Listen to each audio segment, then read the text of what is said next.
you running this. So I don't know. I know you And when know we told, V6s I know V6s. for the most part. Yeah, Buick Grand National.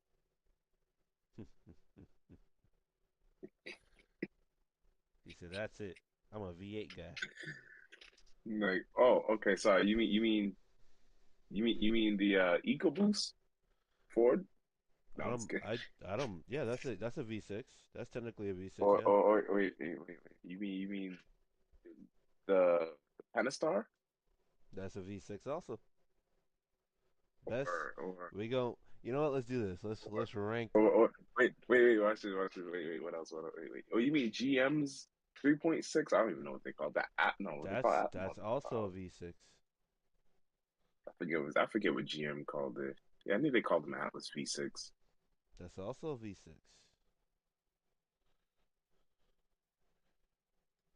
Oh, you mean Nissan? Sorry, you mean Nissan with the you mean the Q50 with the VR30? That's also a V6. Because the Skyline ain't a V6. The GTR 35 VR38 ain't a V6. Well, all right. So how you want to do this? Do you want to do V6 or do you want to do six cylinder? That's a super V6. So now, do you want to do V6 or do you want to do six cylinder now? Let's do V6. Let's do because I thought V6 since there's a lot of them versus There is a lot. There's only a few inlines at BMW, you're right? like there's the Toyota, BMW, Toyota, RB, Nissan. Yeah. Mercedes, This diesel especially. Oh yeah, Mercedes has a new inline the six. You're right. You diesel, know what? the You want to know? diesel You want to know something? Cummins, the My, Dodge. my issue with Mercedes and that new V6 is the fact that they don't. How do I call it? Sorry. Sorry. So the fact is that they don't use it more. Like I thought when they made that for the 53 AMG, I thought Hmm. that was gonna be like their time now finally to say, okay, BMW, we're bringing a fight to you. We made our own inline six cylinder, but I really don't see much about that engine. I think they went back to a V6. Hey, You know, and that's I gotta look up that motor because so. All right. So how we doing this Mercedes. then? Are we doing V6 or are we doing six cylinder?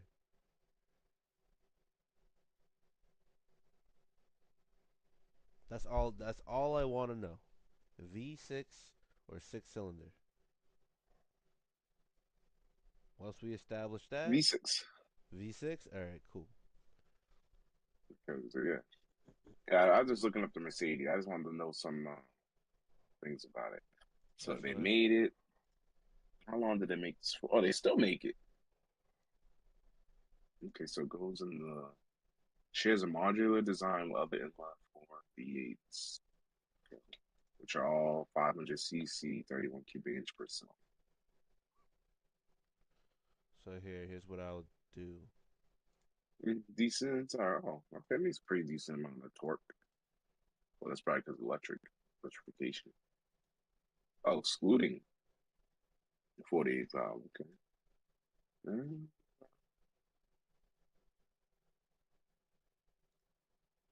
so they made more. It's the Chinese ones that didn't make that much. Okay, got it.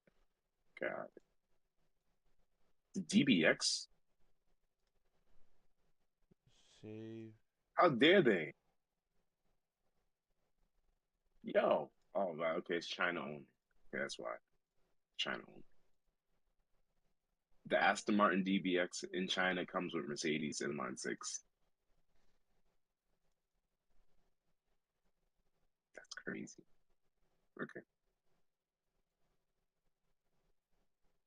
All right. Well, I already know my favorite V6 is already right now. Really? Very easy for me.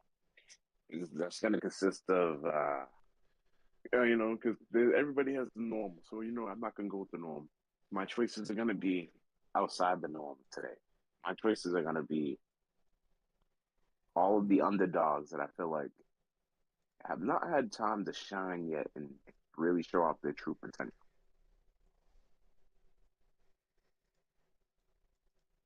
So when I hit you with some of these, you're gonna be like, I'm gonna have some points ready. I'm just gonna give you. I'll even give you my top three right now. I wish I had like It's gonna be I wish V. I had like a Microsoft PowerPoint or something. I'd just start throwing shit all over the place. But we gonna do it like That's what I was this. saying. That's what I was saying. We need to get that AI. Imagine if we had the AI recording us at the same time, and it's like This it's is making a little plot. It's like, hey, he said this, and he said this, and it's boop, boop, boop, boop, boop, boop. Yeah, it's saying we could do it. tier I list. gotta All just right, figure out we what. gonna do tier list then. We're gonna do tier list. So let's do that. Let's start off with that. Let's Like, let's try to do it by letters. Let's do that. Scan text. No, I don't care about that. There you go.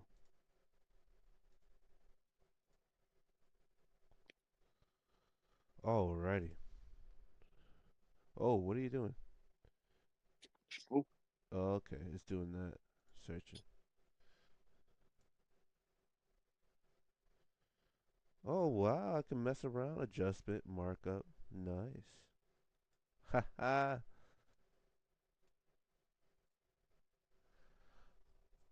Yeah, that's what I'll do. I'll draw on this motherfucker. Crop, because for some reason I can't add text. And that's okay though.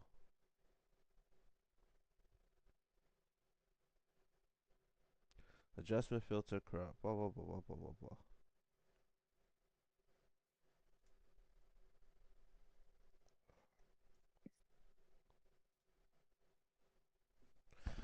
Alrighty. Let's get this show on the road. Let me just widen this up a little so it stands up. Perfect. Perfect.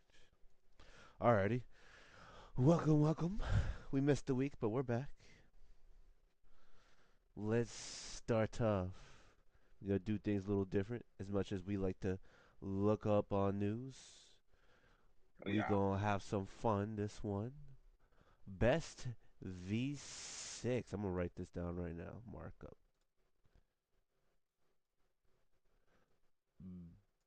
Best V6 engine.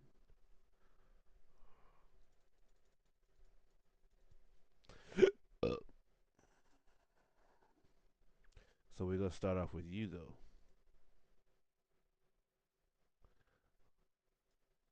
Did it All right. froze? Did it freeze? Oh, did it freeze? All right, cool. That's V6. Let's start. You know what? Let's just start naming All right, best V6s. V6 for me. Let's just Best start V6 for naming me, V6s. honestly. I'm gonna tell you right Hold on, now. hold on, hold on, hold Best on, hold on, hold V6. on. You know what? Let's just start naming off V6s. Let's do that. VQ. Sorry, VQ. I VQ. knew. I had a feeling that was gonna be the first off the VQ. chopping block. Wor- Ford's best engines on the list for what, 10 years, 10 plus years or something like that. Listen, that's a real good establishment. One, two, they sound like trumpets. Everybody always says, "Oh, it sounds like a trumpet." You know what? When did y'all stop liking instruments in music? When did When y'all did stop y'all liking stop real liking instruments? instruments? Like what happened? Like now you guys want to hear a whole bunch of crackles and pops and like synthetic sounds and stuff. That ain't really coming from the engine. That's spark plug fire on D cell. Anyways, um, VQs capable, capable motors. Supercharger, get extra 300 horsepower from Mm-hmm. the Z1 kit. I am buying a VQ. Mark my words. I am saving a Q50 with a 3.7 fully loaded with all the options. Rear will stay, hopefully. Um, I don't even know if they came with it. Hopefully they did, and hopefully it has the driving, the driver collision assistance system with the steering. So then that way, basically, I have a self-driving car. That's gonna be a sports car. That if I want to take to the track, I could do all of that. And you know what? Yeah, you BMW people. Oh, what? You're gonna tell me your car can do the same thing? No, it can't. No. You got a purposely built track car. That's cool though. It's cool. I want So my daily driving. so where are we starting off the VQ? VQ. We said where we starting off. I'm starting off with the VQ because why it's so great. So I have a tier list up. S through D. S being god tier, D being bottom of the barrel. So do I have anything in between? Or do I only S get is two? If I only get two choices, I only get two choices. B C D. That's what it is. So All S right, god VQ's tier, A. A you VQ's A. S is like god tier. A, you somewhat the goat. B is for what it can do. I'm impressed. C is average. D is dog doodle.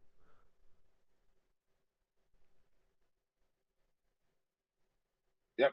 A. VQ. I'm with the VQ on A. You know why I'm putting the VQ on A?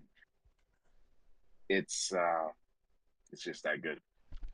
But That's actually just that good. how but you're just saying it's how good. Now you gotta. I'm going at it from an overall perspective because I've swapped a lot of these blown engines. So I say if you're talking about an HR, not a DE, DE suck. So if we're gonna say VQ, I'll be so specific. VQ overall, it's 30. just VQ. It's just So overall. VQ. But if we're gonna be specific, VQ 37 HR, which is the high revving, it loves to rev. It'll do what you want it to do. 330 horsepower naturally aspirated from a V6. I'm good. That's I mean, you're talking about your shy 70 horsepower away from 400. Like I didn't think about it like that back then. But now I'm actually, the more I think about it today, I'm impressed because V6s today with turbochargers are only making 400, 450, 500. I know they can make way more, but that's a pretty good naturally aspirated motor to sing. That's why I like my little trumpet there. I don't know So I must say because A. they do have their stupid reliability issues. So I'm thinking that aspect too. I was gonna put it more Please. like I was gonna put it like in the upper B. Like it's still good. It's not. It's definitely above. It's definitely above average for sure. It's readily Reliability is accessible. plagued by owners. E. Mm, explain. Cheap as owners Explain. who came Explain.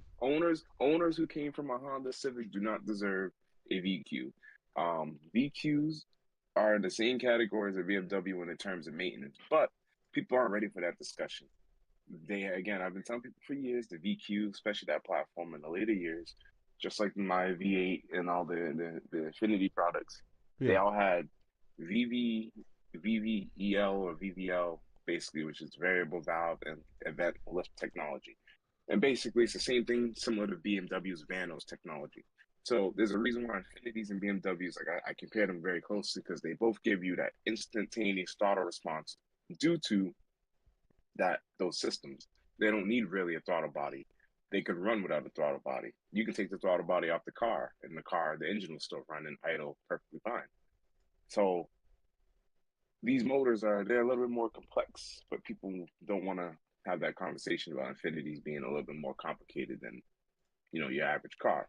So Yeah. reliability, yeah, it's really the way I see it. I see so many of them with high miles, and unfortunately, the owners that take care of it are predominantly people who have status or some sort of income.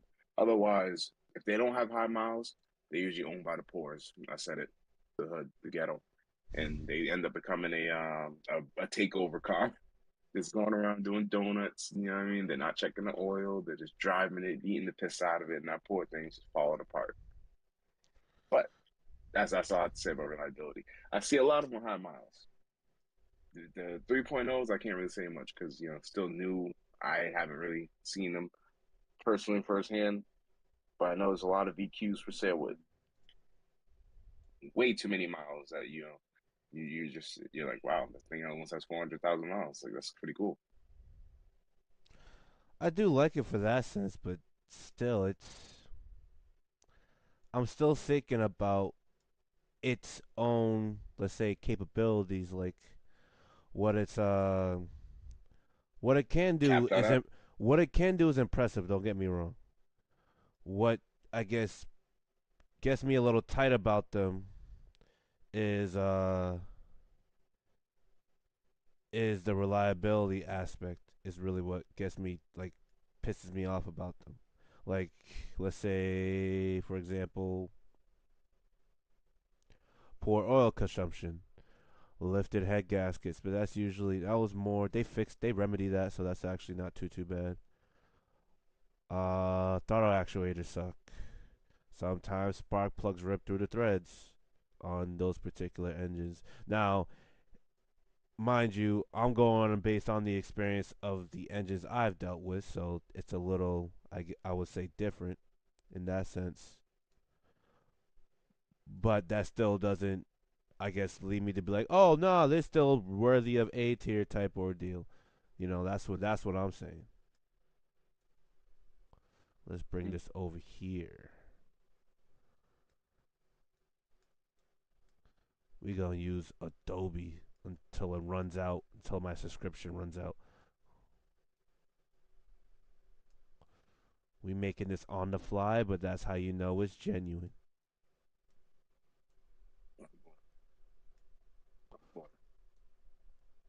That's how you know it's genuine. Whoa, there you go.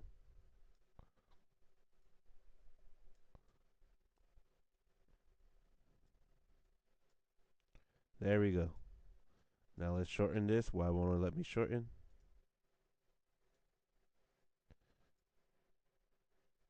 Perfect. We getting there. We're almost there. Nice. Alrighty. Now let's start adding some text.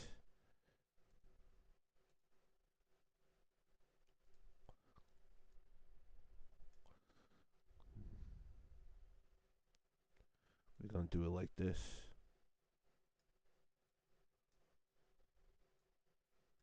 So you say A, I say B. Would you like to flip a coin? I think it's upper B tier. Like it won't go down the list, but it's still upper B tier. I would say. Mm, it's on my list. Affordability. I'm for the people. Every V6 that I make is gonna every You know V6 I what? list I'll is I'll gonna put be it I'll put it here. I'll put it here. Why not? For the people, like you for said. for the people. This is a car for people. This is well the V6 you're gonna go out today and go get and put in exhaust on and be able to go say I'm gonna go slide it. He said, "I'm gonna go slide." Hey, people gonna tell me what a Challenger too heavy, Charger too heavy, Camaro whack. I mean yeah, sound you can make it sound good, but I mean it's Camaro. It's supposed to be a muscle car. What else? Mustang, same thing. I mean yeah, but they don't even have a V6 anymore. They have an EcoBoost. You're the force on it.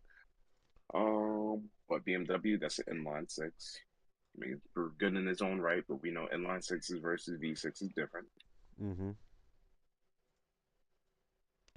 So What I'll else? put What it do you have to there. say? Everything else is turbocharged. Everything else is turbocharged to make more than Hey, 300 hey, I already horsepower. agree with you, man. Relax, relax. I agree with you. We good. We good. Oh, what else? What I, else? I settled down But on it. the reason why I say everything else is turbocharged, I'm like, yeah, everything else could be greater, but guess what? They have turbos. Let me go. That's why I keep making the point of when you add turbos to the VQ or supercharger. That's why I'm impressed now that they finally figure out just from a supercharger to make 300 horsepower. Well, they figured it That's out because the V6 engine that came before that, they threw a supercharger on that. It was an Eaton Roots type, from what I remember. mm, So they did that before that, and then the VQ came out, and then the VR came out. But they already it's like not, that was already proven that it could do that with the VG. let's see, that's why. But now the VQ though, for years hasn't had any real aftermarket. It's all been people with exhaust and crackle tunes and flame tunes. I hate to say it.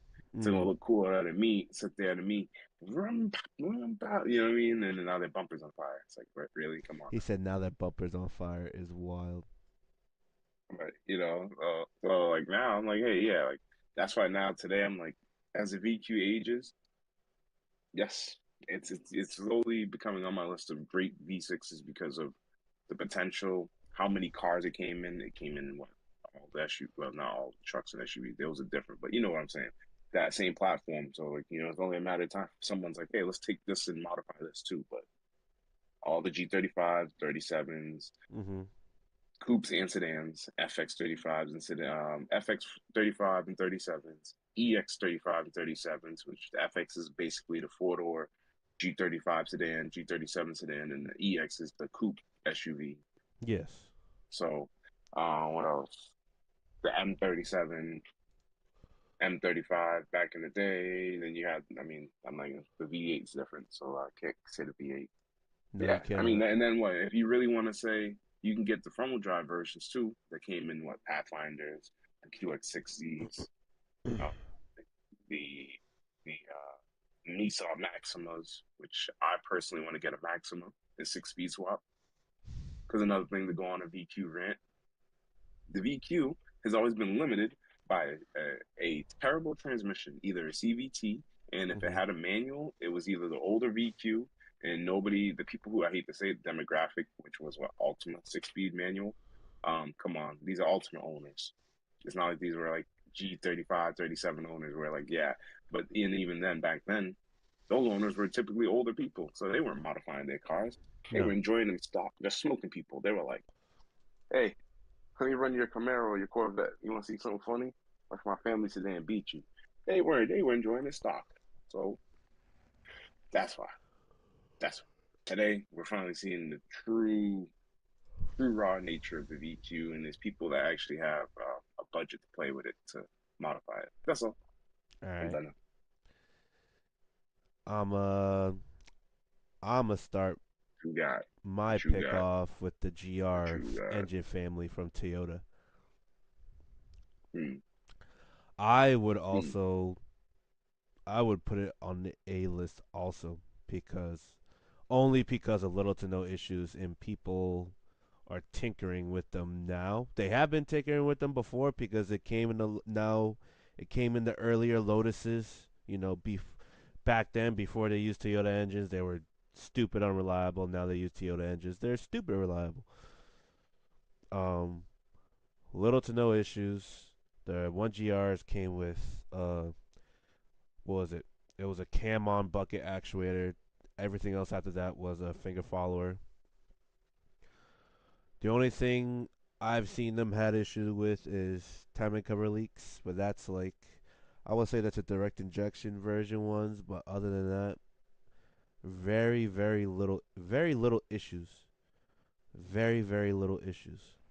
And most of those timing covers, you catch them all, you get them covered under warranty. So not too bad. I've done them. They're they're what I thought the VQ should have been, and then some. But overall, you get them to scream just like the VQ. You get them to 400 or 500 horsepower easily. The only drawbacks are the open deck design and some porting or hydraulic valve actuation like design. I wouldn't say flaws. They work really well for what they are. They just you can be very limited sometimes, but needless to say, they still are very Yeah.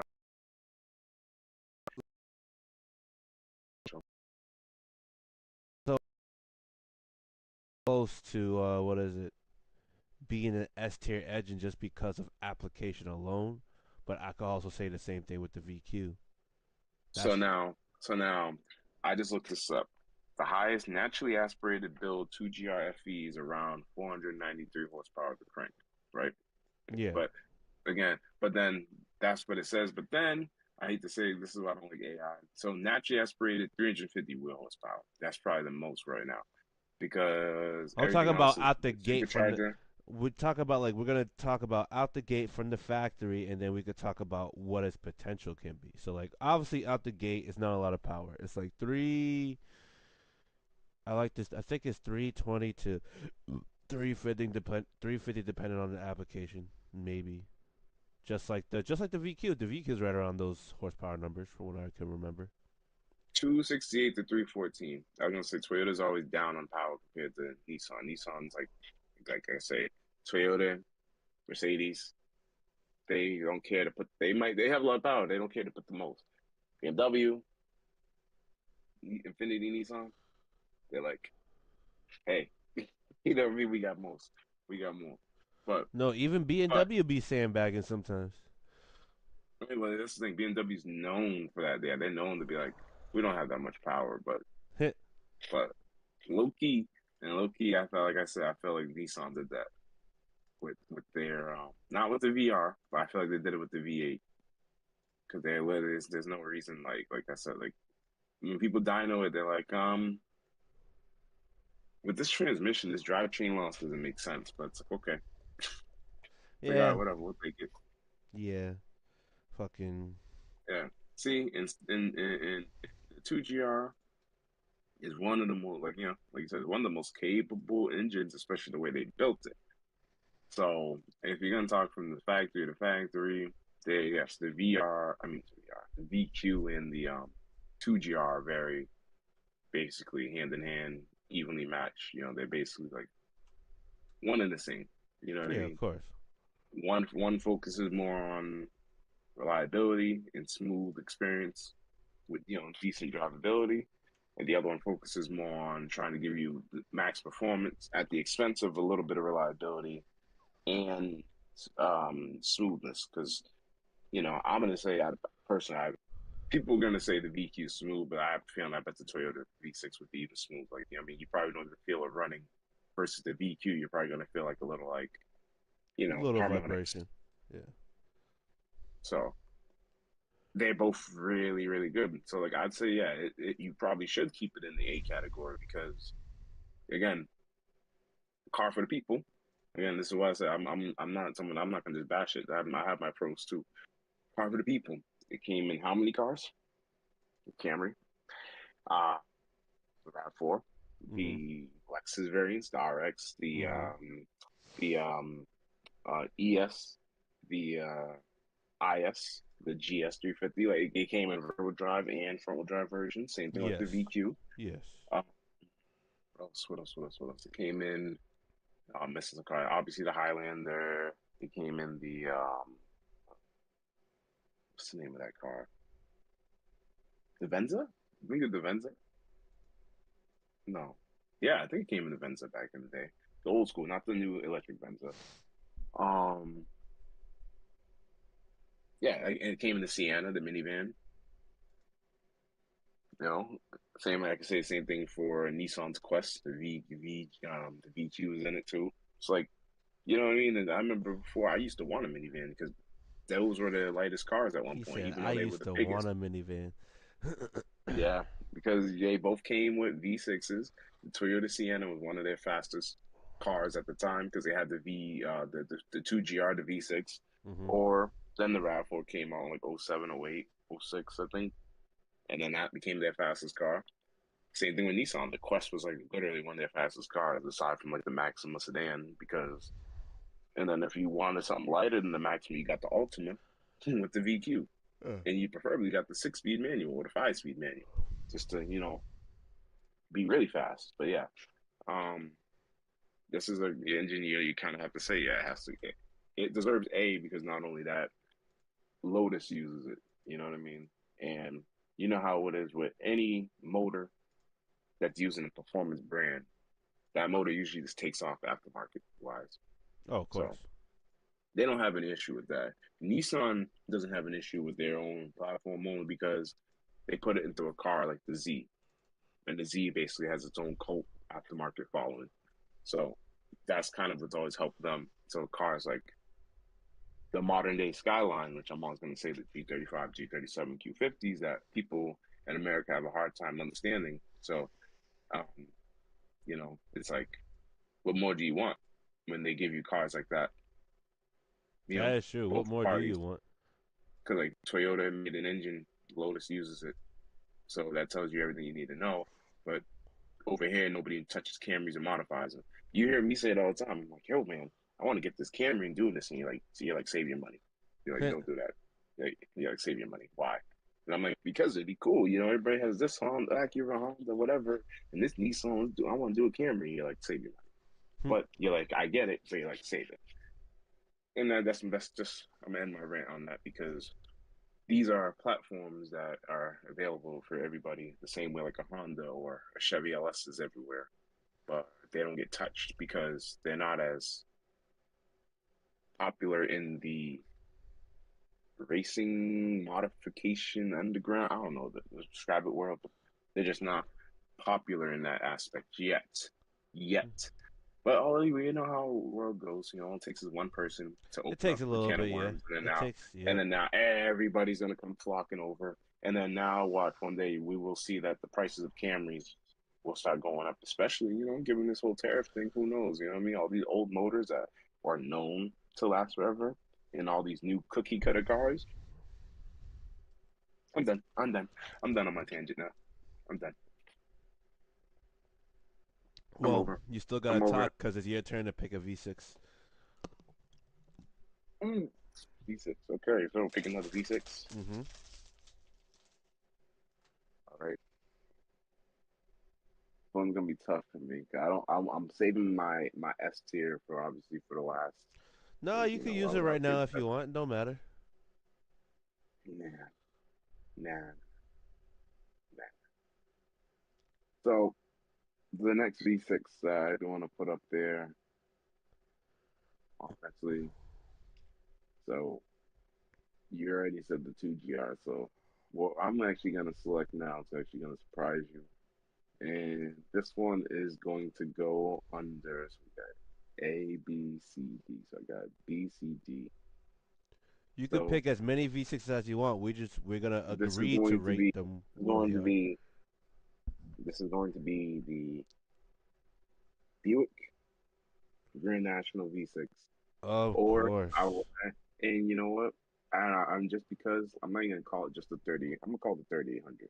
You know why? Because the 3800 goes under many names. The L67 because I'm gonna put this under the the B category. Actually, no, no, sorry. I'm gonna put this under the D category because it's just such an old motor. It's a boat anchor. It's a push rod V6. It is a pushrod overhead valve. Yep. Well, there's So different series of it, but yeah, it is overhead valve. the reason why I'm selecting that and I'm putting in the D category is not because it's a bad motor. It's just that because it's older technology. One, two, all the platforms that it came in will need extensive modification for you to actually enjoy that power. Meaning they either came in front wheel drive cars that came with like really bad slush boxes that could barely handle the power. Mm-hmm. So they would slip and flare all the time between shifts. There's barely any manual transmissions, gearboxes that can fit on those engines. But somebody has found one, but it's just now they're hard to find because they only made like, a few hundred of them, a few thousand of them in the Pontiac G6. And then what else? These engines, yeah, they're capable of power, but you actually really have to build them. Like you can make, yeah, 500-600 horsepower, but you can make 400, 400 horsepower reliably, but you're not making just horsepower. You're making a gob-stopping amount of torque because it's an True. overhead valve motor. I It's was. not like it's just like, horsepower. It's like you're feeling V8 torque with that. I feel like it was when they first built it. It was ahead of its time. But you are right. It is. It is fairly flawed. It had made very little progression. An engine that was built in the sixth season lasted until they had many iterations until they finally discontinued it in 2000. Like six, I think, seven, eight. I think it's 2008 or 9. Let me see. Yeah, you're 1961 to right. It came in 2008. 1961 to 2000. That's damn near how many? Wait, how many years was that? You said But for some 60. reason, the 3800, the 3.8 liter, made Ward's best 10 engines for the 20th century. It made your Because they didn't Ward's, die. yeah. Because they wouldn't die. Because some of them they were almost as That's good as why a I would Toyota, where you that's could why run I them without probably put oil. this engine higher just because the thing was hard to kill. It See, wasn't I was gonna it put it wasn't the higher. best, You know but what? Think you know what? All right, you said it. You took the words out of my mouth. Let me give that engine some respect and move it up to the B category. I was gonna move it up to C, but you're bold moving it up to. Okay. All right. No, put it on the C. Put it on the C. Put it on the C. I like C. I I can find think a worse it's V6 to the replace thing it with. about it is C's average, and the Buick V6 fits that standard perfectly. Perfectly, you're right. That was the average because there was nothing spectacular about it. They were No, they no, when they no. had no supercharger, they sounded like dying dead ghosts. Like It had then when they had the nothing special supercharger, it was about like it, then but when they it had the super, worked. they were But it actually worked exciting. in every aspect. Worked in all the applications. Exactly. Now imagine a minivan with that same V6 back then. That would have been funny. Like That'd be wild. imagine Cause like it's a this nine is back. degree push rod V6. That's a new build. That's a junkyard Here we go with build, these and you builds, take yo. Here junkyard we go parts. with these You take a builds. junkyard Here we minivan, go with these builds, junkyard, yo. and imagine putting that minivan together and saying, "Hey guys, we got the fake Hell van, like the old school. This is the Hell van before like Dodge or the Hellcat minivan. If He they were wild. gonna do it, He wild. No. make it all-wheel drive somehow." All right, we're skipping that because now you're going on a tangent on builds now instead of just history. Now I would I want to build choose. history. I know, right? Build history.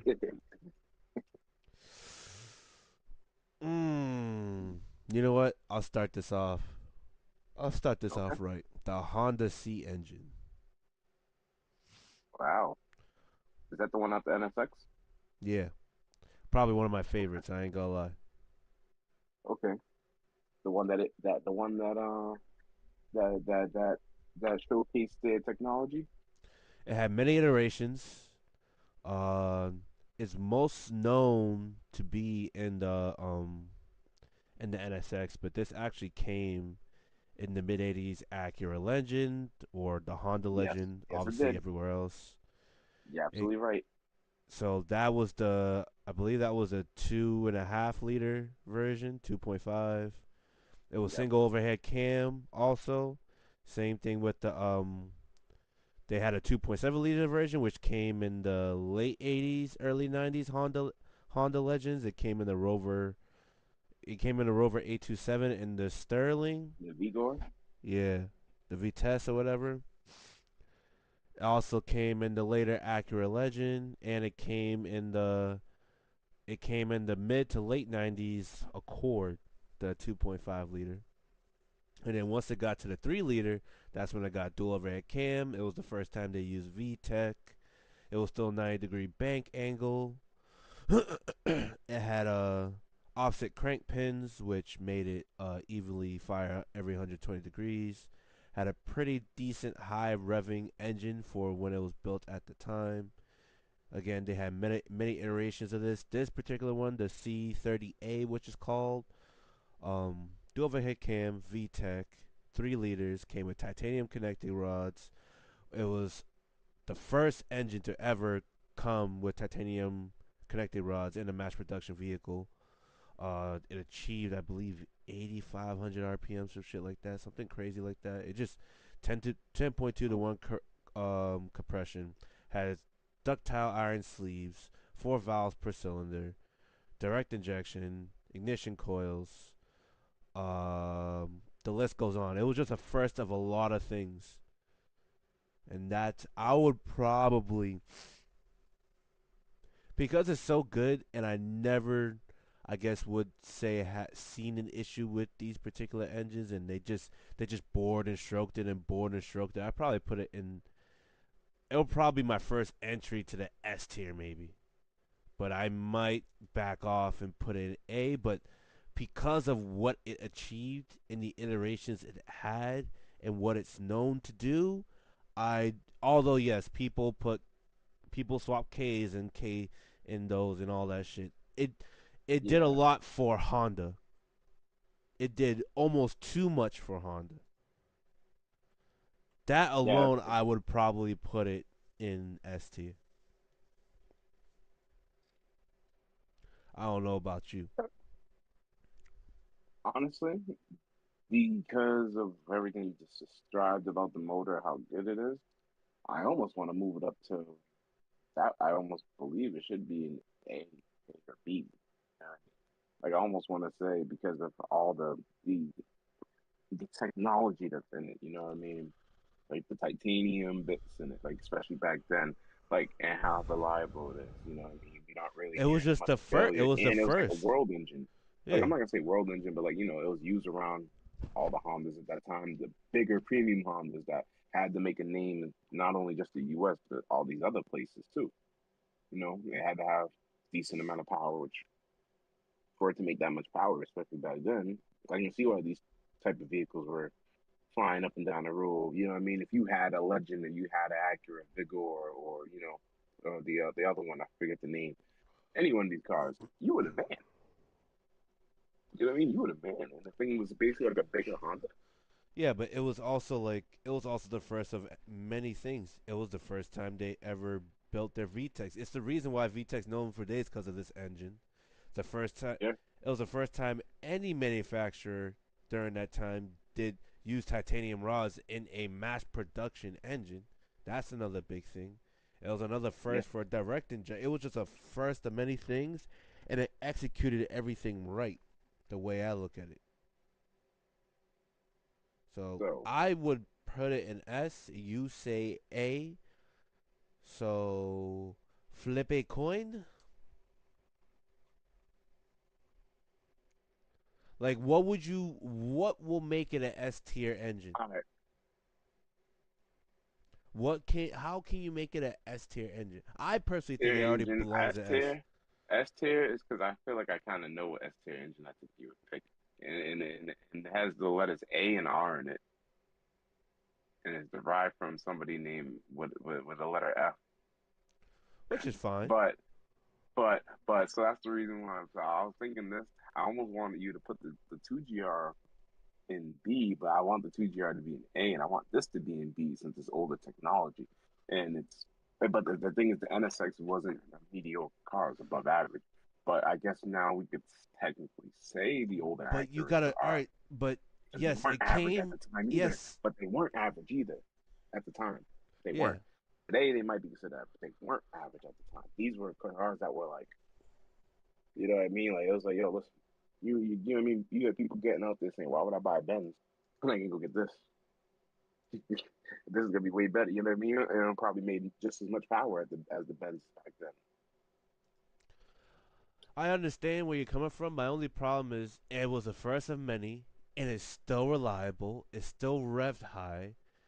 It has performance potential. Like it had a like the VQ and You're right. GR, like your VQ and my GR belong in the A list because although like let's say the GR is very like let's say boring, let's say it still had a shit ton of potential. The VQ had higher, A lot of potential. it had a lot of higher, let's say horsepower potential. It was just plagued with, it wasn't High plagued with a lot of reliability. reliability issues. It was plagued with very little.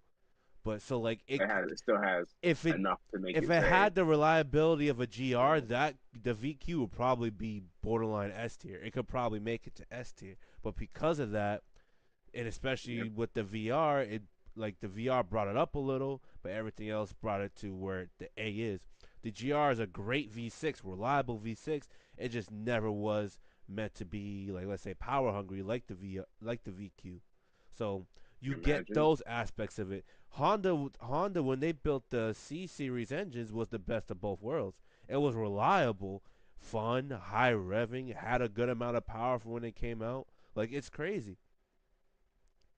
That's why I'm Yeah, putting it. That's why I want to put it in S tier because it did everything the VQ and GR was like. If you put them together, I would at the imagine. time, yeah, I at would that time. imagine the Honda C series engine. Like imagine Honda came back out with a C series engine. I mean, they came out with a J series as its successor, but I don't really care much about the J series. But the J series still is a good engine, and it is a still a continuation of the V6. But imagine if Honda grabbed that C engine, put a timing chain on it, and that's pretty much it. They put a timing chain on it, they reworked the heads, and that's pretty much it. Imagine if they did something like that. That would be crazy.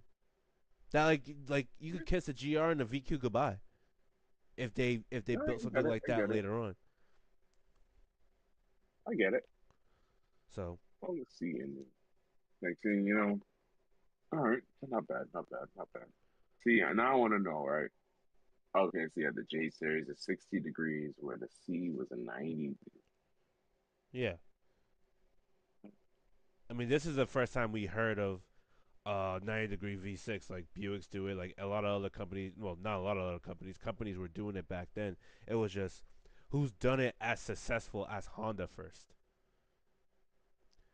Right. Buick did it. Buick did it good because the engine never died. Honda did it great because that engine was light, fun, and Boat anchor. reliable. It never died. Buick Also, made boat anchors. hey, shout out to all the Buick fans. They, That they they made a V6, boat anchor. But here's the thing. It was a lump. It was heavy because it was so heavy, but it made power, but it was just it too did. heavy. That turbo Where the V6 was Honda was something else. light. That turbo V6 was Honda was something light. else because that was their focus. The Honda was like, super, super light. But, naturally aspirated.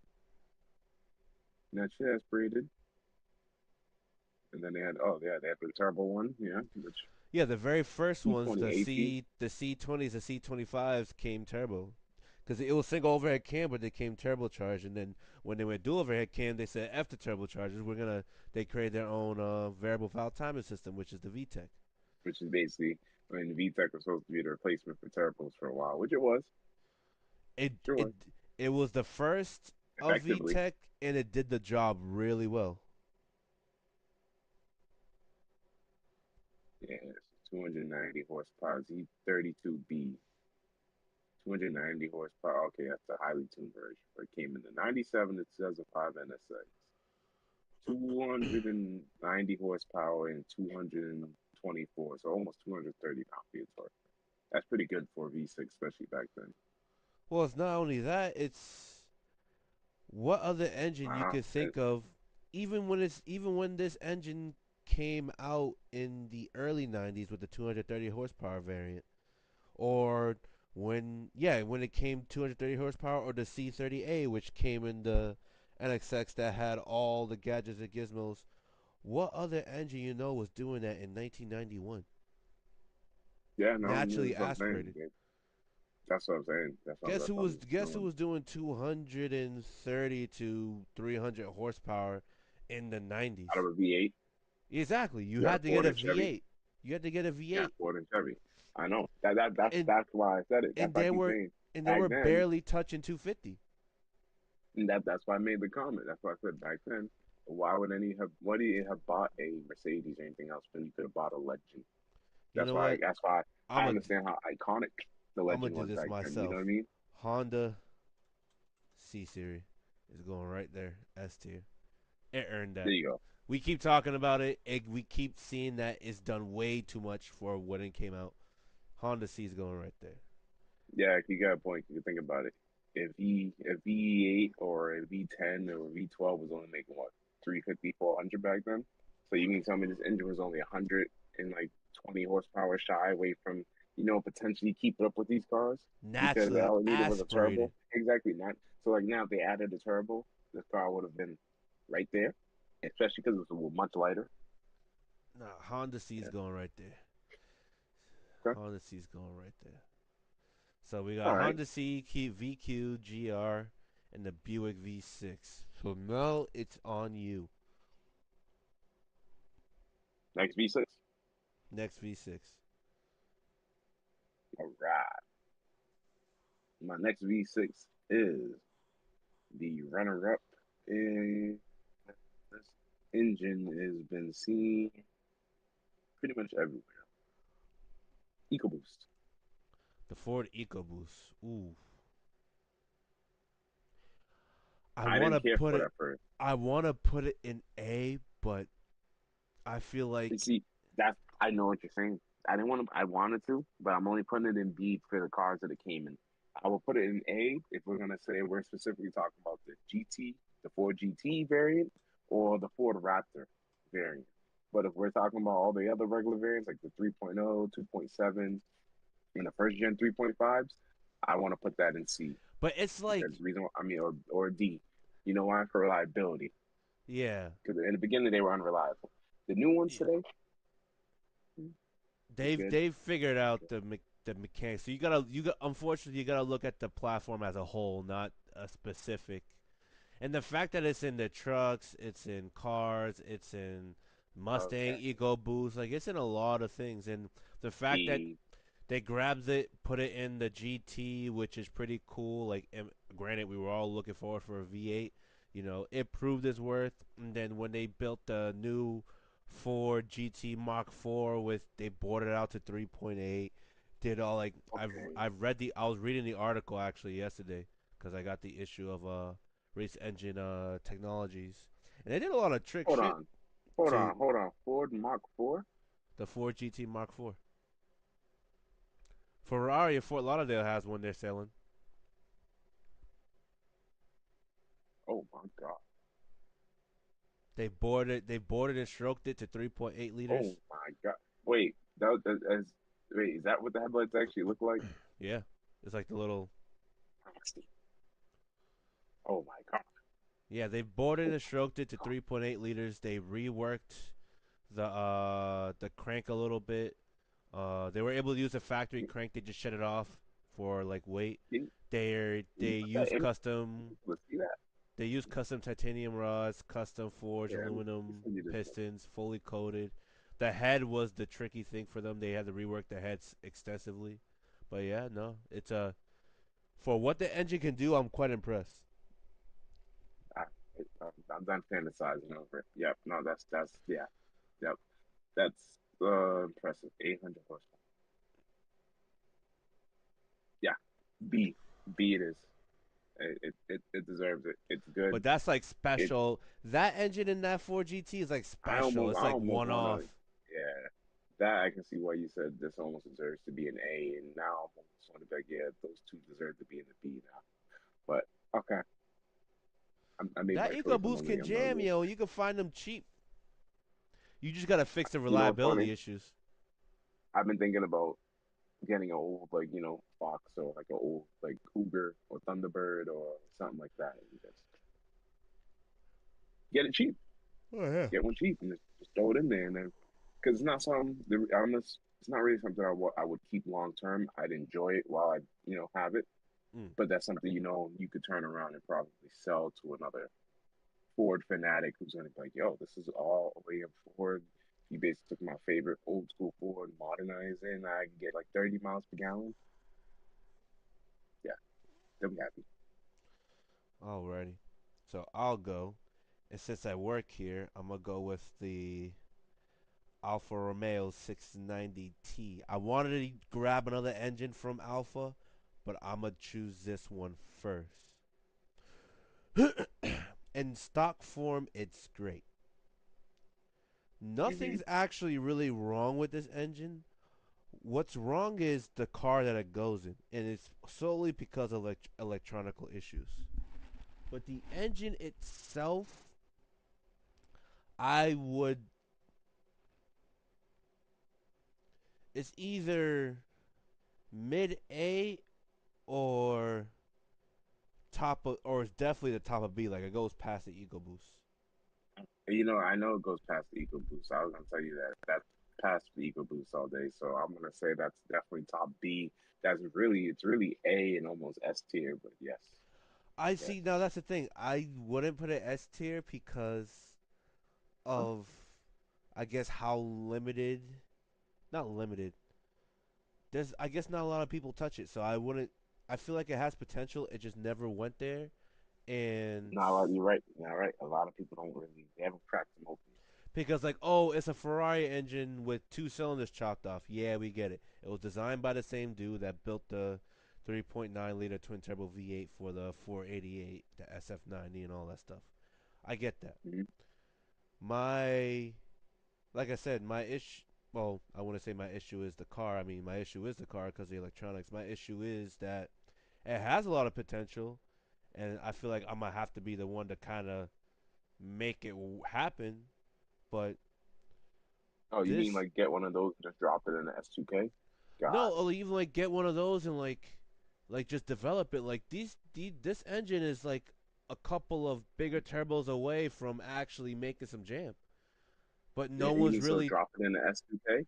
Like you know how, but you know how many? Yeah, funny. You know how many people like, let's say a lot of people that own the Ferrari 488s and stuff. When those turbos were blowing left, right, and center, fucking, they were ordering pure turbos for them because the turbos that Ferrari were building were trash. Even Ferrari approved pure turbo for swapping their turbos there and still being under factory warranty, which is crazy. A company like that doing stuff at that level, but you even see them get like 800, 900 horsepower with like obviously with ethanol supporting fuels, but just swapping the turbos alone, if they could produce that type of power out of 8 cylinders, like why not build something similar for the V6? Because I guarantee you get 700 horsepower with just a couple of turbos in a tune.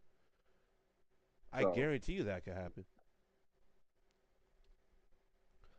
so engine just needs to come out the car then, or My problem is that like you say, the engine, electronics. the electronics that the car comes in sucks, and the complexity of all the coolant lines because I had to do a 30K on one is outrageous. It's like I get that it comes with water to air intercoolers, but an engine with that potential to me, I don't think doesn't even need water to air. It could do air to air just fine, but why they do water to air, I have no idea. But the cars it comes in sucks, but the engine's really good. I think I would. You know what? Is it Yeah, the I was. electronics? Is it the electronics due to all the new sensors and all the sensors that go all over, or is it No, really it's just just like it's just. I think it's all the modules, the way it talks to each other. It's real finicky. It's almost like it has an operating window, which I know it doesn't. But like as soon as that battery drops 11.8, shit starts getting real funky. I don't understand why. oh, okay, yeah, yeah, no, okay, no, that's that's what I was looking for. That's per. I'm glad you said that. That means yeah, they probably use very sensitive bits and electronics, and all it takes is the slightest voltage drop for it to be thrown off. Like everything's probably rated for like 12 volts, and they're probably thinking like, oh, even though it's 12 volts, it's probably rated for you know 13.5 or whatever 14, but no, they probably using stuff that really needs that voltage and Which is it's Mhm. stupid, but what are you gonna do? Like it's a great engine. It's just it gets it doesn't really get a the engine doesn't get a bad rep. The car does. True. And it's interesting because when they built the car, they kind of, I would say they beat BMW in their own game with the M4, and then they created a G80, and then that took it by storm. They gave it an option of all-wheel drive, and instead of Alpha continuing to develop, they just discontinued the engine almost in America, and they kept it solely in Yeah. Europe, and now only comes in the 33 Stradale, and that's pretty much it. But still, an engine designed by a pretty renowned engineer, Gianluca Pavetti, and now Yeah. he works for Alpine, the Renault obviously company. But nah, I would say upper B tier.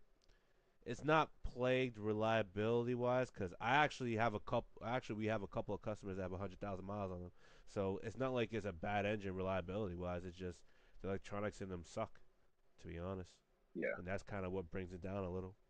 But your turn. My turn. All right. So this is gonna be tough because I don't know any information on the new Audi 2.9 V6 that's twin turbo, but I do know we know of Oh. the supercharged 3.0. So I'm not gonna consider them the same engine, but excuse my ignorance for I may talk about both of them as the same engine right now. But so at this time, because I don't know enough between the two, I know they're differences. I know they're different motors altogether, supposedly. Or the 2.9 just has a shorter stroke. So and then So basically, the newest 2.9 V6 and the one right before it have different cranks, different firing orders. The okay, so they're they different. they went from the split pin to now a common pin, so now it has an uneven firing order like the 690T. Um, I believe the heads are different because I remember one of them had a hot V layout and it was a single scroll, like a cast-in exhaust manifold head style. So there were no headers; it was just two ports going right to a turbo. And then there was obviously a twin turbo version of it with the obviously banks hanging low. There's Yeah. a supercharged version. There's a whole bunch of versions of that Audi engine now that I think about it. So I'm gonna so for now I'll speak about the supercharged one since I don't have any real info on the new 2.9 since it just came out. I am curious to find out more info about it and to find out more about its potential. Now, if you say this a couple of those things, Mm-hmm. because I think that is a very interesting motor that I feel like we haven't really looked at or even actually even thought about. Actually, now that I think about it. We just we over kind of overlooked that. It's like kind of just been overlooked. So that motor is gonna have to go into the D category for now. Not because it's a bad Ooh, motor, not because it's a ooh. bad motor, because it's expensive to maintain.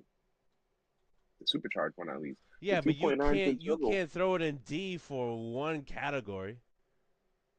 Okay, okay, okay. All I right. could understand. You know what? I can understand if it plays the engine to the point where you get little performance out of it. I get it. So let's, you know what? You Let's. okay? All right, all right. You're getting great performance out this motor. That's the on the downside. You're getting great performance, but for how long? Then you got to spend money on upgrading it. So you got to do new valve cover So gaskets. Probably do you think it's the worse than the super. Buick V6. So you don't care No, how much power. You don't care how much I don't power. think it's worse than the Buick V6. So then you got to reiterate because the Buick V6, although they built it for 4 decades, never really had all that power. It's just the engine never died, and that's what like made it so like All it's right, like the pinnacle of average. here, here's Audi the engine thing. is not average. It made power, but you are right. It does have reliability Average issues. reliability. It has subpar average reliability. No, it Like, doesn't I have don't think average got one. reliability. It has poor reliability. So that's yeah. That's But I'm the gonna engine stick with makes it a in lot. D then. Engine makes a good amount of power for when it came out. So you gotta. I'm sticking with it. I'm still sticking it in the D category. You know why? So it Let me is tell you worse why. than I'm the gonna stick it Buick in. V6. Okay, that's all I needed to Let know. me tell you why. You know why? You know why I'm gonna stick it there? Because the cars that it competed with at the time Mm-hmm. all outshined it and blew it out the water. Like the S4, S5, S6. Like you know what I mean? Any of them that came with like the S6. I'm sorry, the S6 came with a V8 twin turbo, but the S4, S5 that came with the supercharged V6.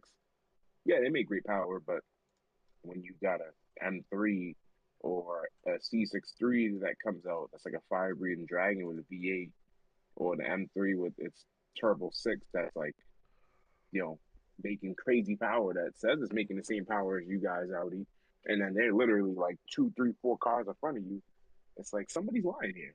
Of course. And then so that's why like yeah, if we're gonna say I'm gonna have to say the new Audi twin turbo V6 might fare way better on this list. But that supercharged one definitely had some issues when it came out. We're just now seeing people actually the aftermarket turn up on it. Before it was quiet. It was ghost. Like they only had stage tunes and that was it. And it was like, you know, people would be like, "Oh yeah, I'm stage one, I'm stage two." That was it. You didn't hear them do He anything said else. that was it. Now You they're didn't finally hear like, much. Blah blah blah blah blah. yeah. No, I get you. Now we're like, we're seeing people come out with some heavy hitters. There's a lot of Audi engine. There's a lot of Audi V6s. I could only name one that I actually like from that lineup. Everything else is eh. But you're gonna talk about the 2.7 twin turbo Of back in the day. course. Of Uh, come on. I love that motor. I love that motor, but Yes, I wanted one too. But it they was had also yes, fairly wait, unreliable, but it wasn't as unreliable as the supercharged V6. no, not at all. Which is why I wanted one. And to be honest, with you, I found one the other day, and it was automatic, and it needed a transmission. And of course, you know what I was thinking. I said, "Oh, I could just 8 speed swap that." But I read something online. People were like, "Oh, the 8 speed won't fit in that chassis." And then I'm like, in my mind, I'm like, "A bullshit." Because if it came with a 6 speed, the 8 speed will fit right in. Which means if it came with a 5 speed, the 5 speed will fit where the 6 speed goes in. So I'm like, this is one of those things of old people giving out bad information again. It's not gonna fit the chassis. And I'm like, okay. Because I'm like, I bet they would have told that guy who put the V10 in his old chassis the same thing. They won't fit. You And he know made it what? fit. We're gonna roll off that. We're gonna roll off that Audi engine right into the 2.7. That's gonna be my next choice. The engine code for that is the AGB engine. Since we're on the Audi topic, and he swapped the V10 and so on and so forth. We're gonna go right back to that twin turbo Z6. Now, where does it go is the question. I think it Do it. goes in low B. See, You're gonna say C. the reason why Explain. I say C, Explain. What that detrimented? motor, that motor was good, right? It It's was good. great. I It think was it's still great. good. It makes one of the most purest, beautiful engine notes that, in my opinion, that was the trumpet before the VQ. That's why I don't understand why the VQ gets so much bad slack and flack. Because I used to love whenever V6 had a velvety, smooth sounding engine note, Mm-hmm. sounded good, right? The issue with those engines are we know reliability. The cars that they came in were terribly unreliable. Yeah. Not just the motor, Yeah. the cars itself. So then now insert that the turbos, the automatic transmissions could barely handle power, and I think we were able to blow up the manuals too. No, not like that. So that's what I was also. So let me combat that real quick. Yes, the automatics were somewhat trash. The 6 speeds, however, are to me were powerhouses. I have yet to see Okay. one actually blow up unless you put a shit ton of power to it. Then by all Yeah. means, once you put a shit ton of power to it, that's on you. I'm not like Yeah. they're not made Yeah. for that. Um, I would also say, although it's not known to be like we could see the list here, we could see who's on S and A tiers. There are still, although the VQ had very little reliable issues, it's nowhere near reliable as S or A tier. Like, almost B tier. Almost. That's why I might put it in Almost. B Yeah. You're right. because I've seen these engines when working up in Massachusetts reach that 150, 200,000 mile marker. True. So it's not like it hasn't done anything like this before. It has great power potential to me. It is a single turbo conversion away from hitting 500 horsepower. Yes, these do still have reliable issues. Don't get me wrong. Not as bad, obviously, as a supercharged V6, but still, it's still bad. You still gotta do your time and belt maintenance, which is whatever. The factory turbos, they're not really great. Everyone swaps them out anyway for better reliable ones, like what they did with the Ferrari Yeah. V8s. What else? Oil slush usually sometimes becomes an issue with those, Yeah. from what I But yeah. remember. But filled up. Um, might have an oil leak here or there, but it's not particularly crazy. They don't really have a lot of overheating issues from what I've remembered. They had overheating issues, but a known like overheating issue, like let's say a coolant screen or shit like that, I don't really remember much of.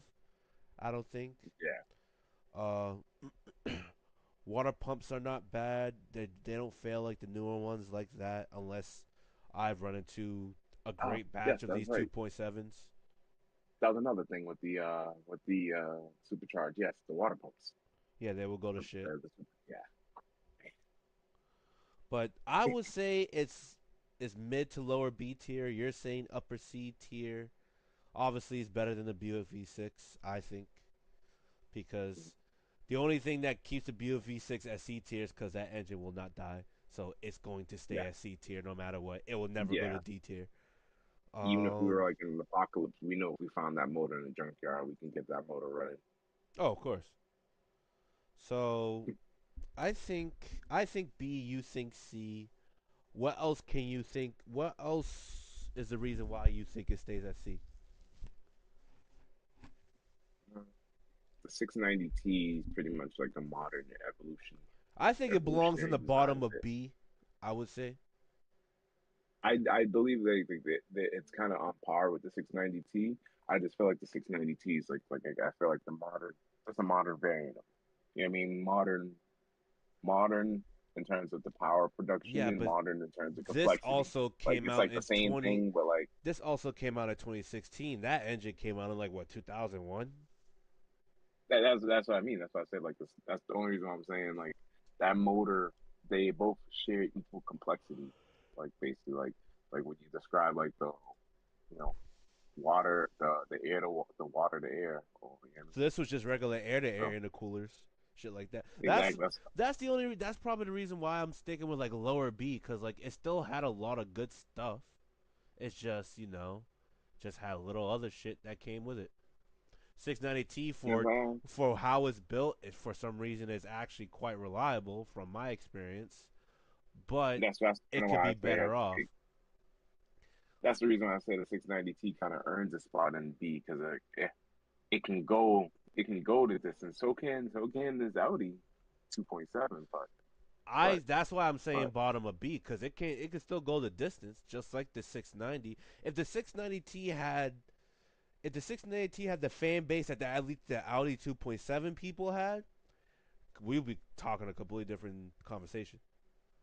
But since it never really got it, I would say, and the fact that Audi did, and you could build those for like crazy power, it was one of I those can say engines. you could build the Audi 2.7 a crazy. So You know what? It's going here. so then that guy, it's gonna 690T is getting dropped down, or no, No, it's staying at B. it's staying at Keeping B. it. It's just the Audi, the How dare 2.7. you? Yeah, the 2.7 is gonna go here. Audi, How dare you? How dare you it's have two going there. Bs? It's going there for sure. It's against the rules. Nah, it's going there. It's going at the end of B. Like it doesn't deserve to be higher up because the EcoBoost, although it had its fair share of bad apples on the Gen 1, it fixed that, but it's also in every what is it? It's also in almost everything Ford's ever put out as far as production vehicle. They called So it a 3.0 T. It was called 3.0 T, even though it was supercharged. that's why I put S so that we don't mix it supercharged. All right. All right. S tier Nissan VR38 done. I'm not That's even it. gonna argue with that. Nah, there's no point in arguing Like, that. there was. That's why I said everybody should have known my decision. The VQ, because the VR38, the VQ is the precursor to the VR38. Oh, of course. So whenever I think of how great the VR30 is, I think of all the pros and the strong suits of the VQ. And that's why I always say the VQ gets so much flack and hate because of, you know, for what it did, for what it is. I'm not even gonna argue. I don't even think we need to go to any more details. I think we could just move on from that. There's no need. Yeah, No all we need. got to say is R35 Godzilla. We know the potential. It's reliable from the factory as it is, which is And look crazy. at you. You're going It on gives you about it 400 after I told horsepower. you we don't have to go on about it. Uh, it's all good. All Can't. right. I'm done. Here's here's my here's my S tier engine besides the Honda C. I'm gonna put Okay. it right here, and I know you can't argue with this. Ready? Yeah. VZ.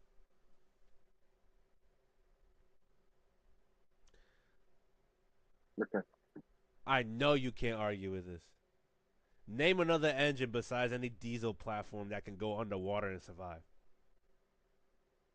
Yeah, I can't say none. It's in everything Toyota threw in the '90s, early to mid '90s, to even later '90s. You could I supercharge really it, can't say none. make your own little 300 horsepower. It was a little torque monster, and the engine just won't die. The engine is like the Buick V6 but better because it just won't die. You know, only thing I gotta say is I'm more impressed with the one that I saw that was twin turboed, That's fine. and they put that in. I think it was a Forerunner like yours, and I was like, and then that's what made me think. And I said, well, for a motor so reliable, how come people don't touch them? Because if a motor is reliable, in my mind, it's always told me that if the motor can make it high miles, like I said the same thing about my Lincoln LS motor. That means if the right tuner gets the handle, they should be able to make a fairly good amount of power. 'Cause all you're doing is seeing, okay, this is where the motor sits. You're seeing where the potential is, and then you're gonna see where the motor starts to feel like it looks like it's getting tired, Of course. or it's knocking or pinging or pre-detonation and everything. But you know, that's yeah.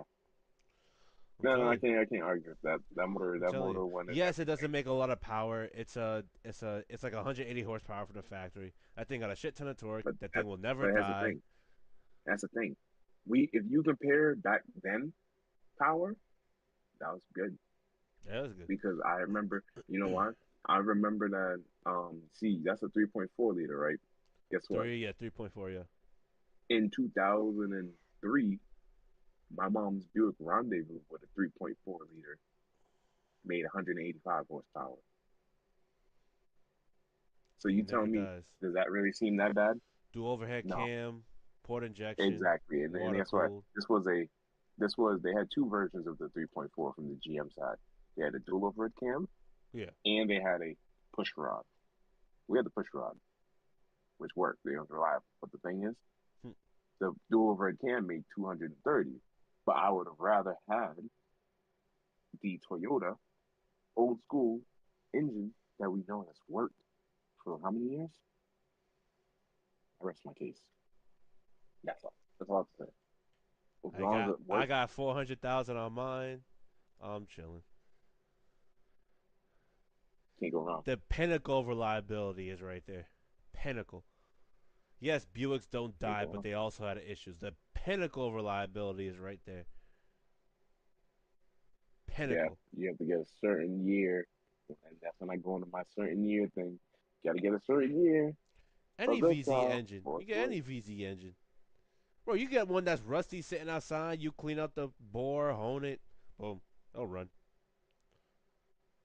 It'll run. I have no doubt about it. I'll just get one and just boost it till it dies. Yeah, and this is one of the this is I think Toyota, yeah, this was Toyota's first engine that they had a factory supercharger for. Hmm. Like you could do a factory upgrade kit and put a supercharger on it. It was a TRD, a root style supercharger. I think they partnered up with who was it? I think it was Eaton at the time back then.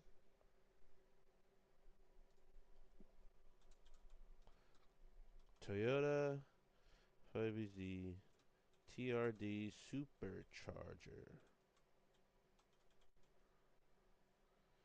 I TRD. know. You know what's funny? You know what's funny? What's that? I get it now. So that 3.4 was the same motor. They pretty much just updated it slightly, right? And it's been the same motor. Or no? It's Am been I getting similar construction. It's not the same. They okay? oh Magnuson built their turbo superchargers.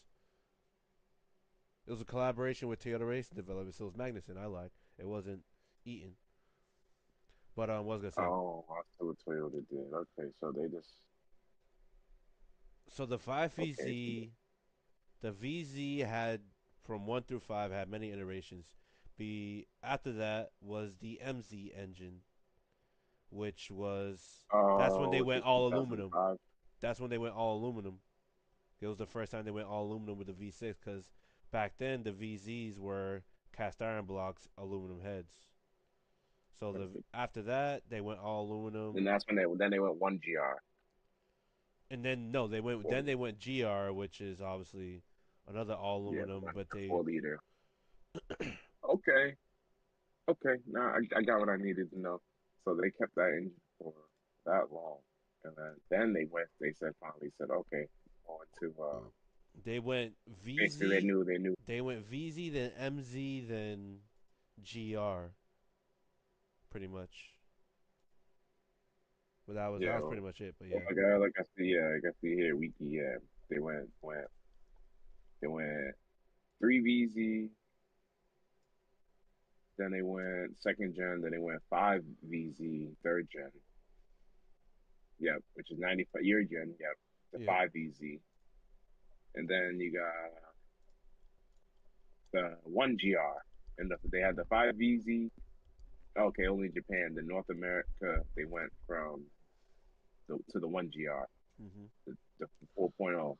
Now I see why people had such a cult following behind the 4.0 because people who loved the VZ, the 4.0 was basically the next best thing for them in terms of A a torquey traditional V6. V6, And now I know why a torquey V6. people didn't want to get rid of the 4 liter when they finally came out with the new um what The you call it. turbo 4 cylinder. Yes, yes. I know why. Okay. And now it makes sense why they had the supercharger kit for your, like you said, your motor, the VZ, and then later on they came out with a supercharger for the 4 liter, which Hmm. makes sense because it was like that cult following. I used to wonder, like, how can Toyota get supercharged? I'm a kid back then, so I'm like, how can Toyota get superchargers? So, these other cars don't. And then I was like, oh, because, obviously the Americans are, oh, they need it because they need it to make the power. Then now, we're older now, I'm like, now it's we're at that same conversation again. So how come you guys don't have a supercharger? There, everyone's And now going it's a turbo. different That's why. conversation.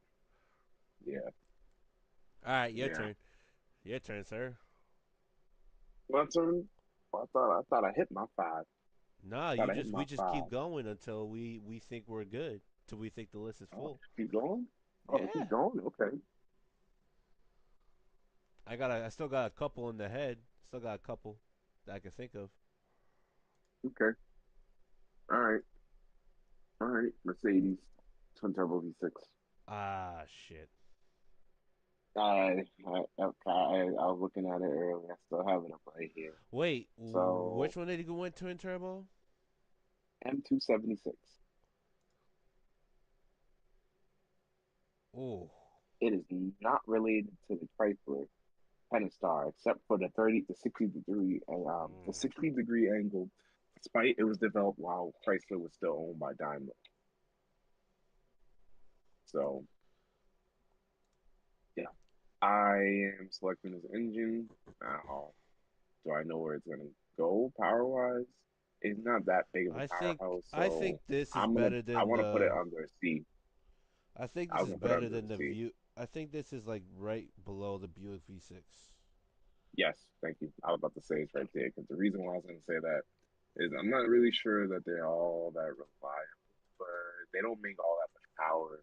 I don't really see people really crack them, open. You know, I really don't see people like tune Only them. because these I know, like the M156 at one before they fixed that issue, had the phaser actuation bullshit issues. They also had oil leaks. Sometimes they, for some reason, premature time and chain failure. It wasn't when they went 60-degree twin turbo. It wasn't really, I say, good for them. Their predecessor engine was Yeah, far better. Although it was only naturally aspirated, it was far better. yeah. These are. I'm gonna consider these average cars because some people, people they make some decent power. You know what I mean? So it wasn't their performance wasn't really built to compete with like the the BMW or Audi engines. They were meant to kind of just be like a smooth powered car. But yeah, they can make some decent power and place it right there. See, perfect because people can get some decent numbers out of, but that's it. Like, there's nothing really like wow about them. They have fake exhaust vents. I mean, like, come on, a car with fake exhaust, you can tell it's not trying to take itself serious. So You know what? I will add on to that. Oh wait, hold on, it's not typing. My bad. M. There you go. It belongs in that same category also. These also had the okay, same issues the 276 had. It's a 90-degree V6. The balance shaft there was a balance shaft issue with these, which grenaded the engine. Um, the what is it? Time and chain just like the M276. Camshaft just like the M276. Luckily, yeah, most of these engines that fucked up was replaced under warranty, so that's why I didn't put it completely in D tier because I almost thought about doing that, but it definitely belongs in the bottom of C tier. yeah. It's fairly better than the 276, but the fact that the balance shaft grenaded the engine, I had to put it below that.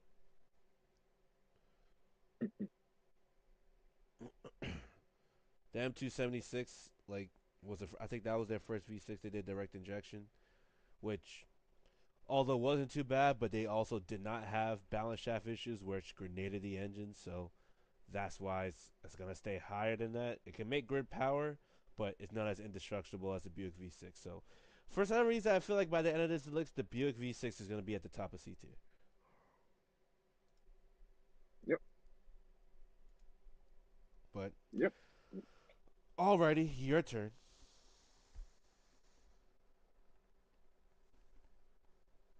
I can't think of any other V6s. Come on, man. You're an American guy. They built a bunch of V6s. You know what? You mentioned this Shitty V6. V6s, You yeah. mentioned Shitty this particular V6s. The V6, Pentastar. Pentastar V6. I'll put it But above the I don't want. above the Mercedes Yeah. V6. Like they made so many V6s, but there's a lot of them. They're like I don't really care about. They made them so shitty. Like there's so many of them. That's why like I'm a group them all into the same family. I'm not even gonna complain about it. All I've right, seen. You know okay, what? I okay. will. I am Wait. impressed I remember one. I with remember one.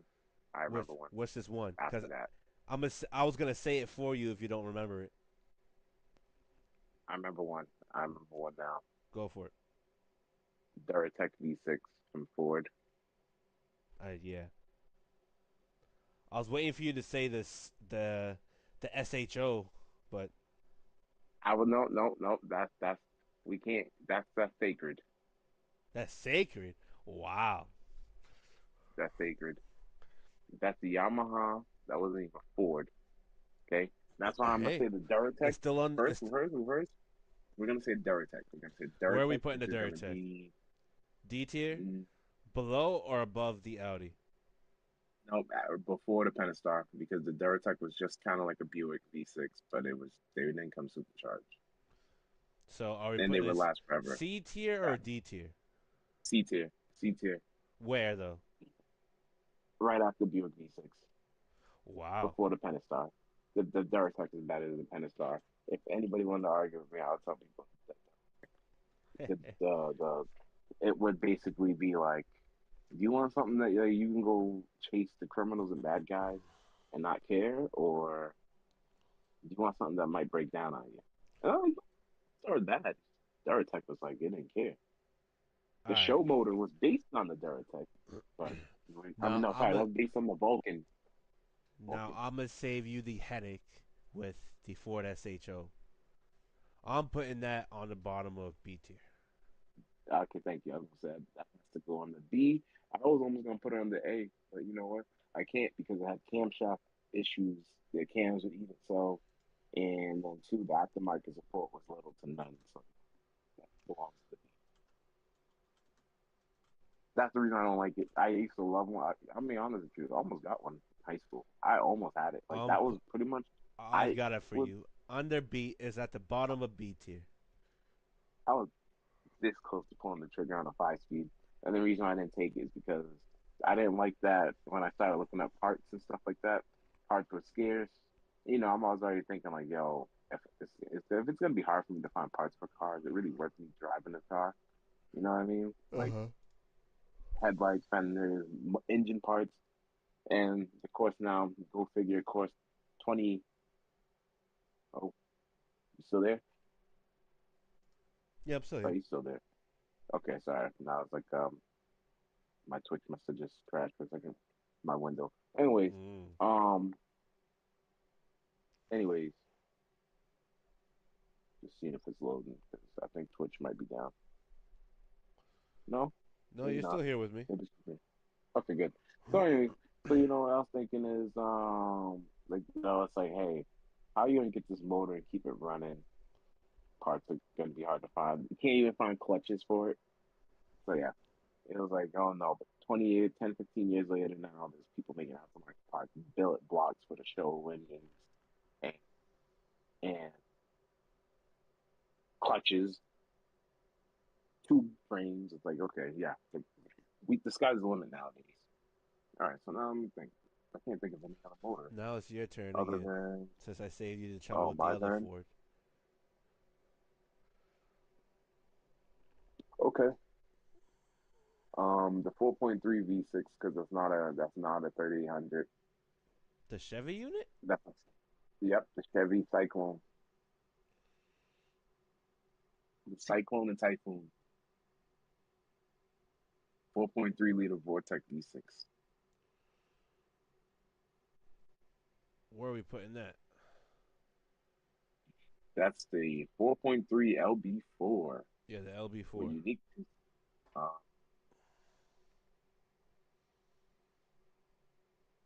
Damn, I almost want to put it in the A category because that shit was smoking like Ferrari. That when that thing came out, that thing was smoking a whole bunch of cars, but that doesn't really really categorize it and say that it's that good. It's just that because like now I need to figure out was it You know what? reliable. So I think I guarantee you, because they still went push rod. They still had a cast iron blocking head. They just they made it robust. They had no other choice. But for a robust engine, 450 pounds is not bad. yeah, that's not that bad. And then the thing is, it's faster than the Corvettes at the time. It's Was it really pumping faster than everything a in. Corvette? Oh man, this thing was It came out in smoking everything. the mid 80s. Did it? Oh, it came out Yeah, 1978 to present. But the ones we know, you're talking about the 4.3, I think it came yeah, out in 1985. It came in the El Camino, Monte Carlo, GMC full size trucks and vans. It replaced the oh yeah. 4.8 liter in the step vans. Iron Driver compared the Cyclone's performance favorably to the Ferrari's 348 TS, Chevrolet Corvette, and Nissan 300 ZX Turbo. Hmm. 5.30 to 60 in a quarter mile in 14.1. I guess that back then that was considered fast. I'll give it a spot in A tier. That's what I'll do. It's Just because of its only because feats. of yeah, it came out. It's like this regular schmegular degular V6, and they literally were like turbo, and it came in a small truck, and then it dominated somehow. Exactly. They were like, "Hey, yeah, we made the engine." Everybody's like, is it really all that good?" Well, we don't know. We'll try it out. Alrighty. So my turn will be Yeah. the Buso V6 from Alpha, from the 155 DTM. I was like, wait a minute. I'm like, I've heard of that motor before. You never heard of the motor that sounded like an angry bee's nest? I have, I have, because I think it came in the front wheel drive outfits too at one point, right in the '90s. The 156s, yeah, the 164s. And that's when they went from Yeah. 12 valve to 24 valve. They went dual overhead Okay. cam. That's why I almost got one and there was no parts for it. You gotta order I everything from almost got Italy. it. Exactly. I got what was a 1991 Alfa Romeo, and basically it was a The reason five-speed why it's manual. called the Buso V6 is because it was designed by Giuseppe Buso.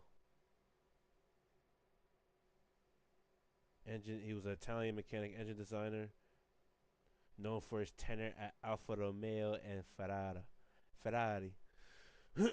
But that V6 is what stomped his legacy, like the Colombo V12 of Ferrari in the 60s. Like, what type of car is that? Ferrari? So Yes.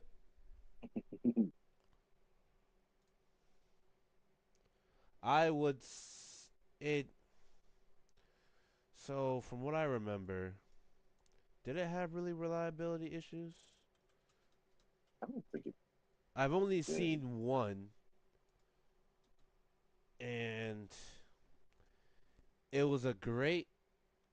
It's a great performance engine, and I guess it was still decently reliable, but it had little issues, kind of like the VQ. Yeah, it It's has some basically issues. the way now that I think about it, it's basically an Italian VQ. Wow. You know what? I'm putting it in A, but I'm putting it above the LB4. Above. Okay. Cause yes, So what?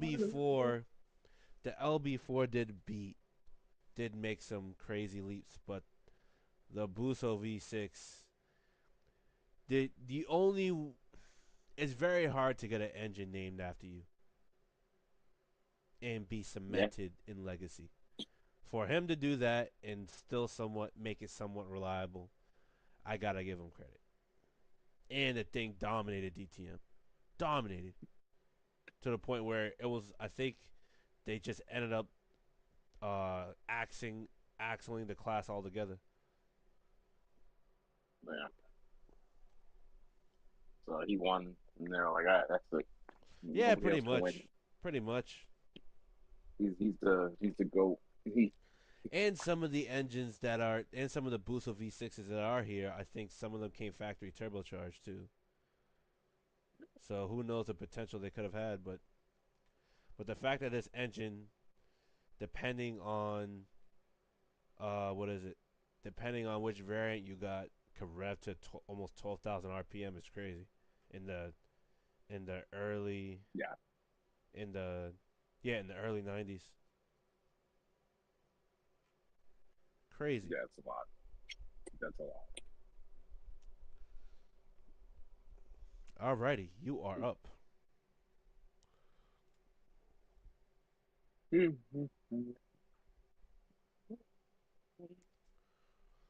Okay. Um, Mitsubishi 6G72. I was waiting for that one. Yep, Mitsubishi. The what is it? The 6A1 engine, right? Yeah, 6G, 6G. I think right. Oh, Like, six that G. was the one that was. Is that the one that was turbocharged or no? No, the 6G was not turbo, was it? Let's see. On some Nope, versions, it wasn't. it says it's I don't with think it was. intercooler on some versions. Um, what was the one that came in the 3000 GT? Uh, it was this one from 1991 to 1999. The G. The VR4 and yeah, what was that called? For some reason, I thought it was the 6A1, but I could be wrong. I think you're right. No, 6A1, right? yeah, hold on. It didn't come in a 3000 No, GT. 6G 72 in Okay, turbo. because I'm thinking of like the Galant and stuff. That's why. Ah, yeah, six G. Now, was this car that reliable? No. No. No, D class. no. It it made some headway, I would say.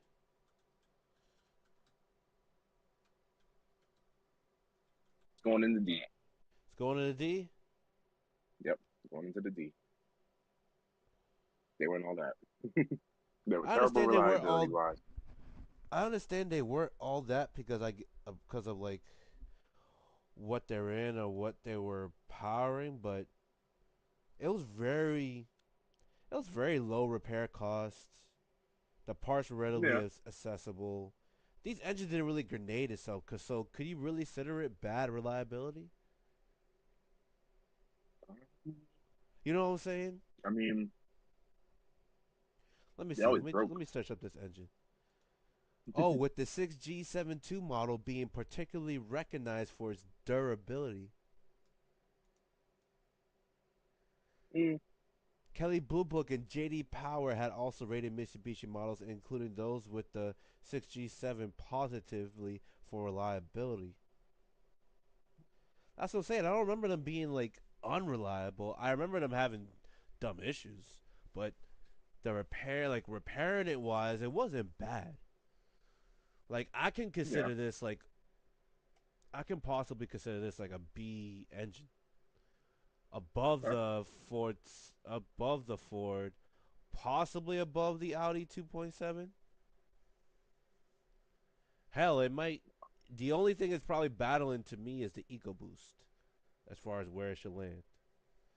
But it's not. It's not bad. What do you think? I mean, yeah. Yeah. You know what? It's really good because I'm doing some Because research on something now. the only thing that I could see it being like an eye turner, like a giveaway, is like, let's say maintenance. You obviously have to do stupid maintenance to it, which is like, it's whatever. It's not like things just blow out of proportions. Like, let's say you have to do timing Yeah, belts and shit like true. that. Shit like that. And like sometimes the stuff you have to replace is complex to get to. But it's like, other than those two things, the engine to me was pretty bulletproof. Yeah, you're right.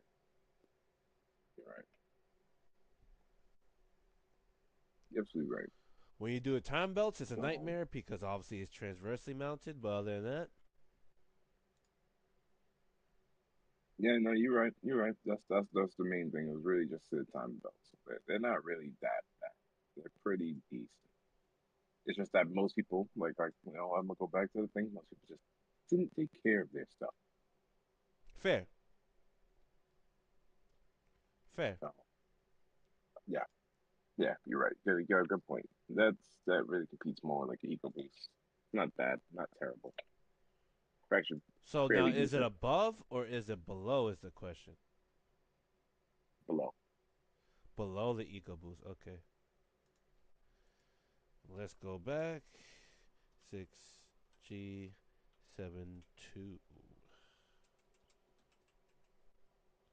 Alrighty. Now, let's see. Hmm. Mazda make V6s? Yeah, they do, but I don't really care for them like that. They're Ford V6s. Hmm. Um, well, let's see. Hmm. Here, I'll do this one.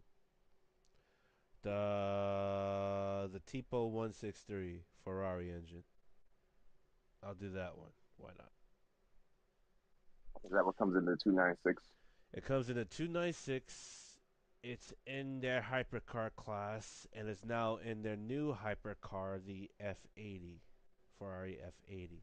They're using, but that engine is specifically an engine they took out of the Le Mans, obviously the Le Mans specs, and put it in there and just boasted it up to 1200 horsepower. Um,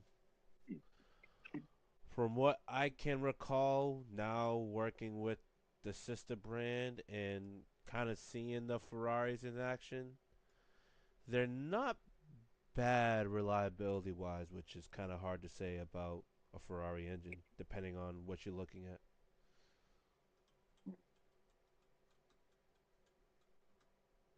Hmm. It does make great power to me. I like the fact that it usually makes like 500-600 pretty easy. Um, That's pretty good.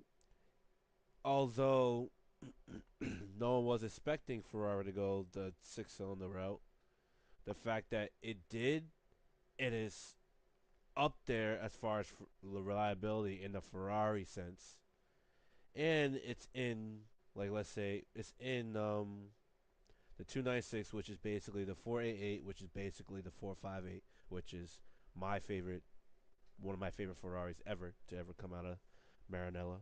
Um, and everyone who's reviewed or driven this car say, from what I collectively see, is it's a fun car. It's a fun car. It brings the essence of the 458. Obviously, yes, we're missing the naturally aspirated V8, but the fact that it can relate to its characteristics pretty well, which I guess they all thought the SF90 would do with the twin turbo V8, but the 296 does it better. I would say, with very little experience knowing about it, but having a good amount of knowledge of it, especially like I said earlier, now that I work with the brand almost, I would say it's around B, if not A tier. I would say it's better than the 690T in some aspects. It's just as Okay. reliable as the 690T, if not more reliable. The car that it comes in, obviously, it's far reliable. So it probably goes in A. I just don't know It definitely goes past the LB4. I just don't know if it goes before or after the Buso. What do you think of that engine? I don't even know if you heard of that engine.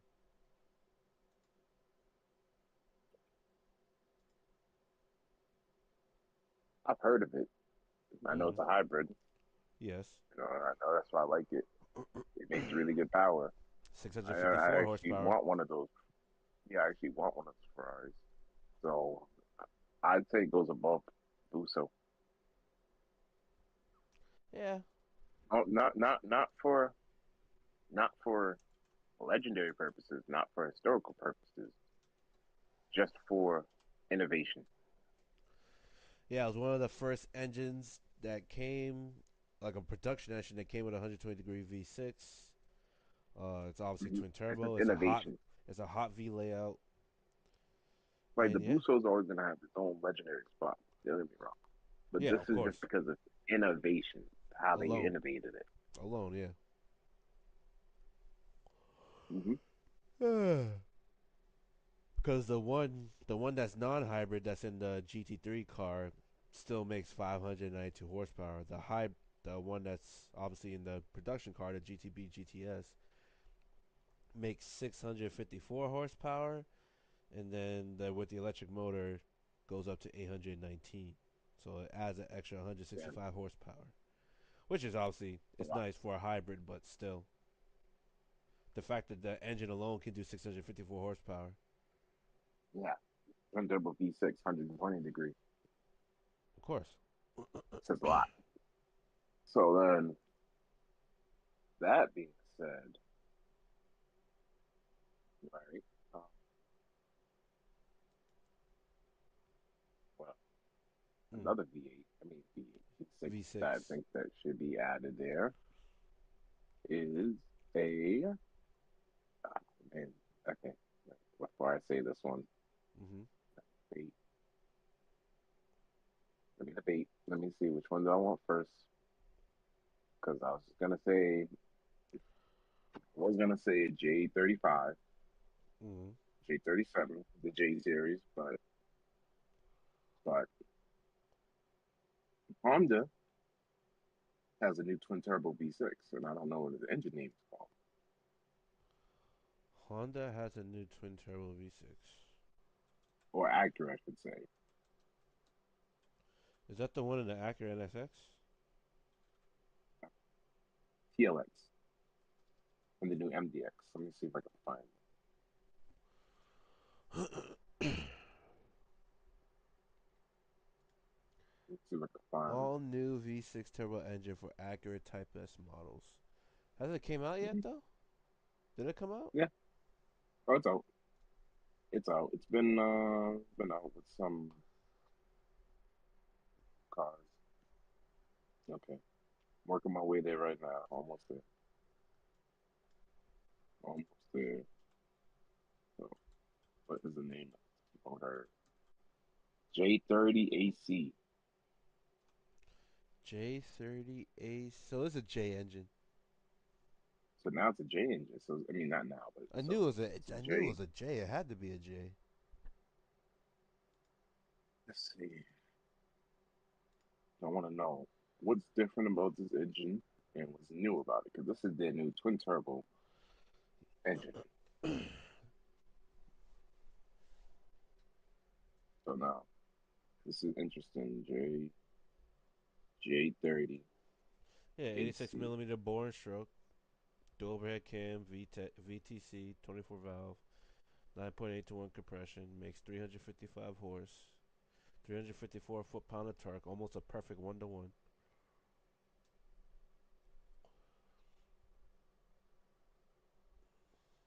I don't mind it.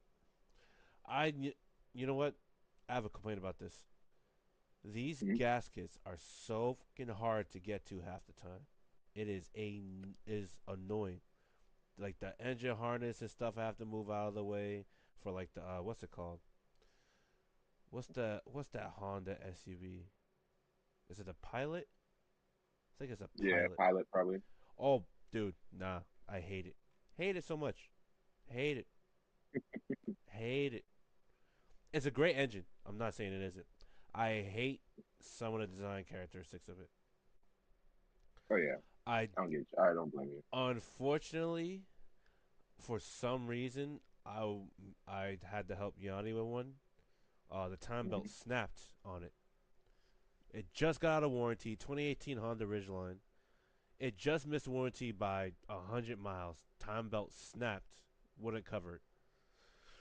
Had to replace. We got a replacement engine from a junkyard. That one had a bad oil pump, so we had to rush to the junkyard, get another engine, come back, swap it in, get it done, all that stuff. But Yep. the J is reliable. Don't get me wrong.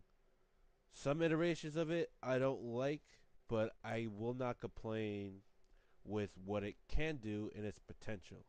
Factory sometimes concerns me, but I will not I will not knock it because it can do I guess its job very well. I can't Yeah. knock my experiences and like knock it down. It's still a good engine. So, is Yeah. it I would say it's B tier. I just don't know where to put it in B tier. I don't know where you would The you new put it. J30. Where would you put not just J30, the J series engine overall? Because that's a whole lineup. Oh, You got the 32, okay. the 30. You got the A1s, the Okay, so you A2s, the just put that in. A3s, the 35s. You got a whole Okay, bunch. okay. That's what I wanted to know. I wanted to know if this was like new or if they're just calling it a J. Like, you know what I mean? No, it That's came what out in they like do. 1990. Let me check. 1996. I mean the J series. I mean I know J series. But I mean like this J, like this twin turbo one. Like I want to know if it's like, did they rework it or did they just add turbos on it? You know what I mean? It looks like they just added turbos, so they probably reworked it to add oil ports and coolant ports for the turbos, but it's still a 3 liter, 86 mil bore, 86 mil stroke, just like all the other J30 series in their lineup. So Okay, so all right. In that case, then place it. I'm saying It's B. still I too just don't new. know where at B.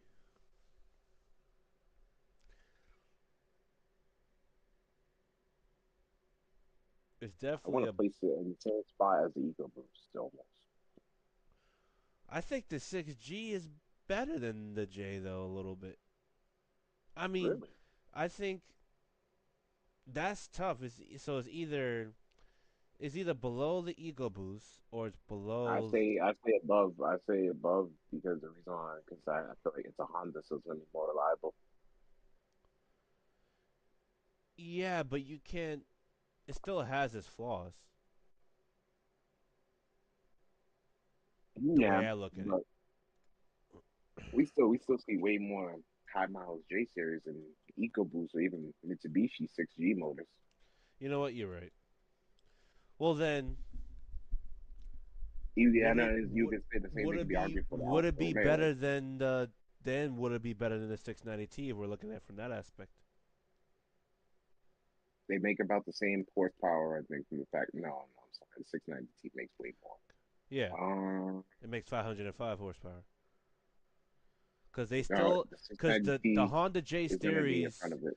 the Honda J series still has like the direct injection motors still have carbon buildup issues. The timing belts, which obviously need replacement, and Yeah, sometimes the deactivation system you can run into issues with, from what I remember. They're not as bad oh as no, like the American variants with the cylinder deactivation, but they still, for some reason, are plagued with that issue. oh yeah, nope, nope, nope, nope, nope. But It's gonna go. they're not as bad though. But they are still you know So it's not as bad. Yeah, no, it goes in front. goes I'm just what looking at it from like, I say it's better. better than the 690T. No, Better than what? no, EcoBoost. Okay. Like I said, I still got to look at it from power potential, reliability. Like I can't compare a motor that makes 200 horsepower to a motor that makes 700 horsepower because one of them's Fair, working way harder than the other one. fair, fair, And fair. then just because it's just evenly reliable, One is like that, that's like for example, I know we're not talking about V8s right now, but like okay, Hellcats make 700 horsepower, but Uh-huh. you know, older BMW V8 that we used to love and rant about, could barely hold, maybe make 400. Like I'm saying like maybe like an old 90s like E39 one, and not be reliable. Where like a Hellcat, you know what I mean? I get it. There's different types of motors and stuff like that. Or we could say, okay, Toyota has a 4.0, right? Then one Yeah. UZ, right? Right? And Audi has a 4.0, but we know which one we would rather take. But the Toyota only makes 280, but then we already know apples. If we, I know the apple's the orange, but let's say we took this orange and turned it to an apple. We turned the orange and the apple into an orange. Mm. Now let's add twin turbos on the Toyota V8. It's gonna smack the Audi V8 and tell them like, "Yo, look, how come you guys didn't learn from what we did years ago?" Alrighty. That's kind of why I look at some of these motors. Like, it's like they have the answers and then they choose. Yeah, we're doing our own way. All You right. know, we want to be Next, different. let me. Now I'm gonna choose. The Ferrari F-160, and it's not in any Ferrari. It's actually in a lot of the Maseratis. They come twin turbo. A lot of them can go up to the 200 and 300,000 mile marker, but they are also plagued with issues like time and chain slack. Um, Usually around 100K, you hear the clack clack clack. You gotta replace, in my opinion. And what else? What else? What else? What else? Direct Hey, injection. reliable. Direct injection. That's carbon buildup. I think that's it. That ain't, What's that? that is not reliable. What do you mean? If you fix it, you have deep pockets. It's reliable. Well, the fact that these engines could go high miles and I've seen them, it's actually not that bad to me. Like to go that high miles sometimes and not have to deal with, let's say, chain slack, to me is actually impressive. Why do they have chain slack? More likely poor design. It is direct injection, so you're going to get carbon buildup, but you know, most of them, at most, I think these things make is 424 horsepower from the factory in the Ghibli S.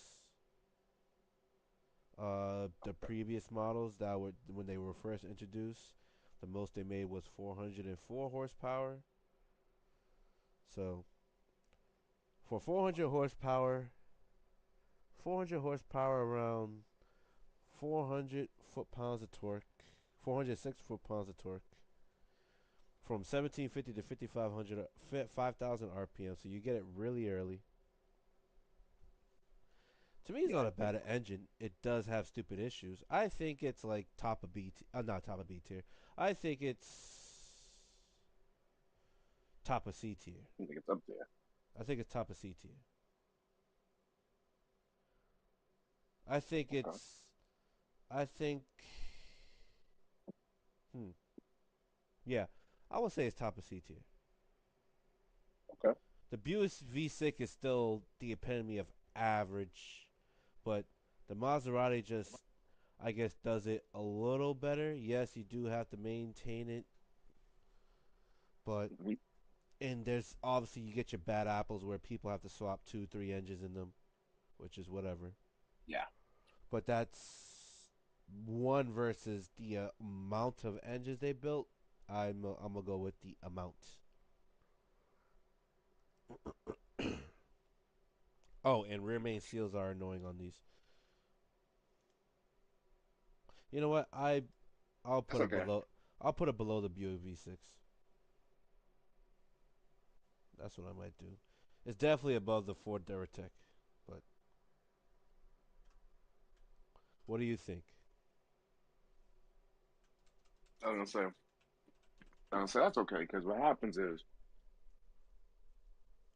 people The people are the ones that are going to speak. Of And course. if the car ain't reliable and good, the people just won't buy it. Or like how we're seeing what people today did with Dodge, which is so messed up that the Dodge fanboys can't accept change.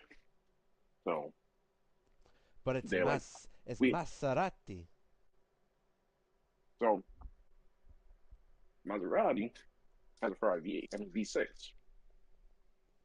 And like I told everybody, I feel like Maserati is just budget Ferrari. You know what I mean? It's like Of course. how Cadillac is the Chevy, or Buick is the Chevy, or how Lincoln and Ford had Mercury back in the day, where you wanted a luxury car, you got a Lincoln. You wanted the in between, you got a Mercury. So that being said, um, It's yeah, your turn. it's my turn. Mm-hmm.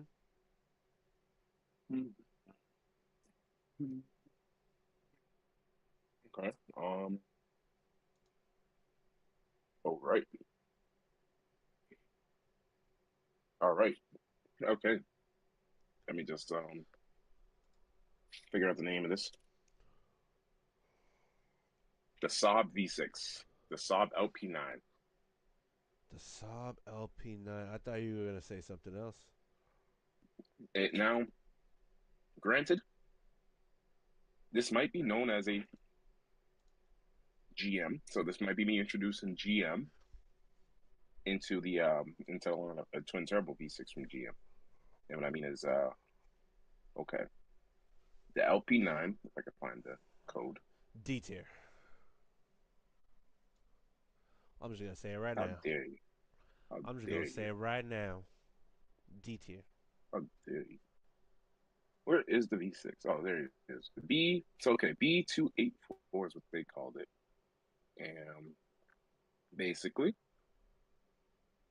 yep, it was a naturally aspirated engine manufactured in Holden. I mean, in Australia Mm. by at the Holden Fisherman Bend Engine Facility. While GM's powertrain Sweden, formerly Saab Automotive, was responsible for turbocharging the engine. So this one was basically specific to Saab, and then they had European versions as well that came in Opels and Vauxhalls. This engine made 276 horsepower and 300 pound-feet of torque. And then later on, let's just say GM basically took the design and took it and started using it in the rest of the other companies until they basically, axed Saab. Mm. So I'm gonna call it GM's high feature V6. So the GM HF V6. And that's because they are a family of 60-degree 24 valve design engines with aluminum block and heads, sequential multi-port fuel injection, and most versions feature continuous control, variable cam phasing on both intake, exhaust, blah blah blah blah. Other features include piston oil jet capability, forge and filled rolled crankshaft, center forge connecting rods, and a variable length intake manifold. So, anyways, long story short, It did absolutely nothing. D tier. he said that You know what? absolutely nothing. I'll let you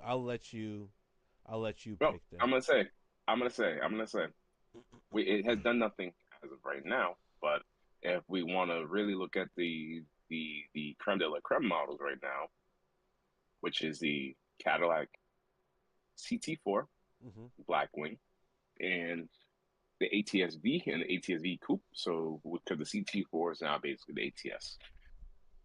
This is their new compact car, and that motor, and in that you know high output version makes 472 horsepower and 445 pound-feet of torque. So then you So, pick. I'll let you pick this one. all right, the GM high feature going to go into the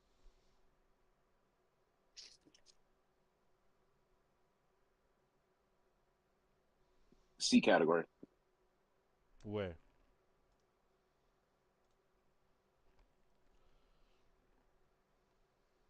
in front of the pen. I mean, behind the Pentastar because the Pentastar is naturally aspirated. This is a turbo motor. Could break, could have failures.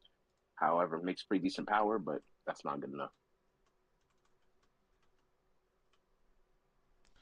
Well, I'm surprised you ain't said this V6 yet, but I'm gonna say it for you Which one? anyway.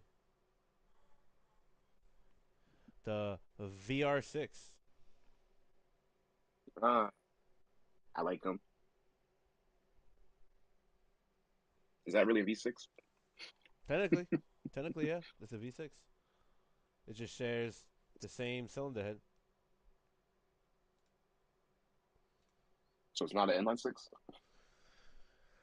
Call it what you want, sir. Those are really good. They make good noises, but I think this deserves B tier. I just, they're reliable really? for the most I part. think I think it goes with the Audi. I just don't know where to put it with the Audi, the 2.7. Yeah, they're fairly reliable. Let's really think about this. Is it more reliable than the 2.7? I say it should be. Is it more reliable than Mitsubishi 6G72? No. Yeah, A 2.7T has more factors. You can make more power easier. So like that's what I'm saying. but It belongs in this area of B tier. I but just don't know but what's up. I'm gonna say this: when I was looking for Porsche Cayenne or Volkswagen Touareg as like a beater, Hmm. the most sought after models are the V6, and you either get it in the 3.2 or the 3.6 variant. And even though they called them a V6, they were really just Volkswagen VR6 motors. And supposedly those are the ones that everybody wants, especially like in like Europe and all those places, because I guess those ones last forever. Yeah, Like but basically, a lot of people get high miles you out of got them. to so its closest comparison for what it came with out with at the time to me is a 2.7. That's why I say that. Mm, So what do you I think? get it. Before or after the Audi? Well, it's Before. more reliable. More reliable. All day. Some VR6s were able to get high miles out of them. I think that's it. Mm-hmm. I mean, we could go more and more, but we pretty Yeah. much touch every, not every brand, but touch a All good the amount major of the V6s, globe. A good amount of the globe, yeah. because most of them all share the same engines. For the most part. I mean, we forgot about I mean, the Chrysler LH engine and the LA engine, but I think we could leave that no, alone. nope, nope, nope. Don't talk about trash. Don't talk about trash. You know, I'll throw it down here Yep. just for you. Nope, LA. nope. There you go. I don't want to see it. There you go. Trash. Just for you. Doesn't even belong on the list. The LA was that was like that's not even a V6. They literally took a V8 and chopped two cylinders off. And say, okay, we made a V6. People are gonna be Right. mad at me, but whatever. Well, well, wow. Alrighty. That'll be it. That'll be it. That was a nice list. Oy. Oh yeah, I mean, is the Porsche a flat six or a V6 180 degrees? the flat six. Yeah, I figured. But but but since it doesn't classify as an inline six, can we slip it on here? What? What does it classify as an inline six? The VR6? No, the Porsche, the Oh, classic. of course not. Oh man,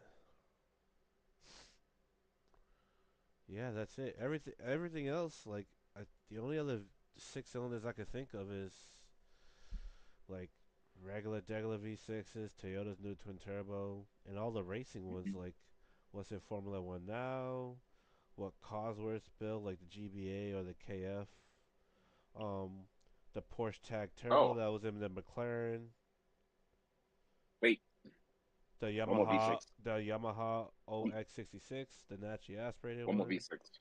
one more V6. All right,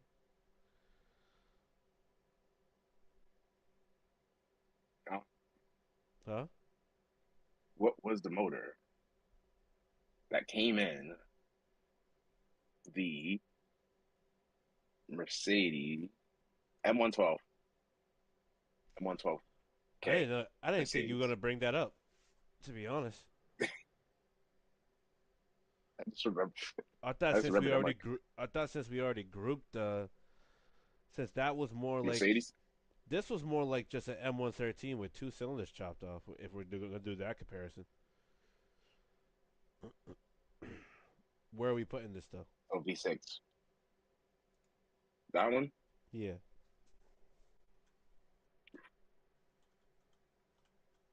good question. That one's gonna go into the C category because it didn't do anything special. Like, it's yeah, but capable. it's you know what? I ain't gonna lie, that engine's pretty durable. It's capable, it's durable, it can do everything. It I could really do, want to put it in the dude. B, I've but seen a lot of these engines have high miles, like 200, keep two going. fifty. I haven't seen a 300,000 mile one yet, but I've seen a lot of the like a 200,000 mile engines. You're absolutely right. I've seen so many of them, and I'll be honest, that's what made me say, "Oh, Mercedes isn't that bad. They can get high miles. Their V6s aren't bad. Their V8s aren't bad." But like you said, it's I think it belongs like in B, yeah, like right A. in front of Ford. No, I don't think Yeah, it's yeah, it does. because I don't think it belongs in A because of what we have in A. I think it belongs in B. I want to put Yeah, it above the Audi, the Mitsubishi, and possibly the EcoBoost in front of the EcoBoost, it's robust, it's reliable, because and of I'll how be honest, if we're gonna durable it think about is. it, if I was gonna get a V6 today, and it was gonna be like there was a choice of what platform to go into, and I need this to last me a few years, this would probably be one of them. That way, at least I know I could abuse it. You know what I mean? I could abuse it. It's still gonna do what it does, and then I just park it.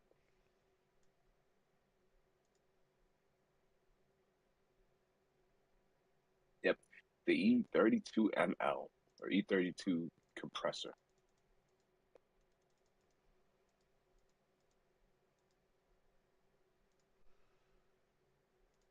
made 350 horsepower, 332 pound-feet of torque, with a compression ratio of 9.0 to 1.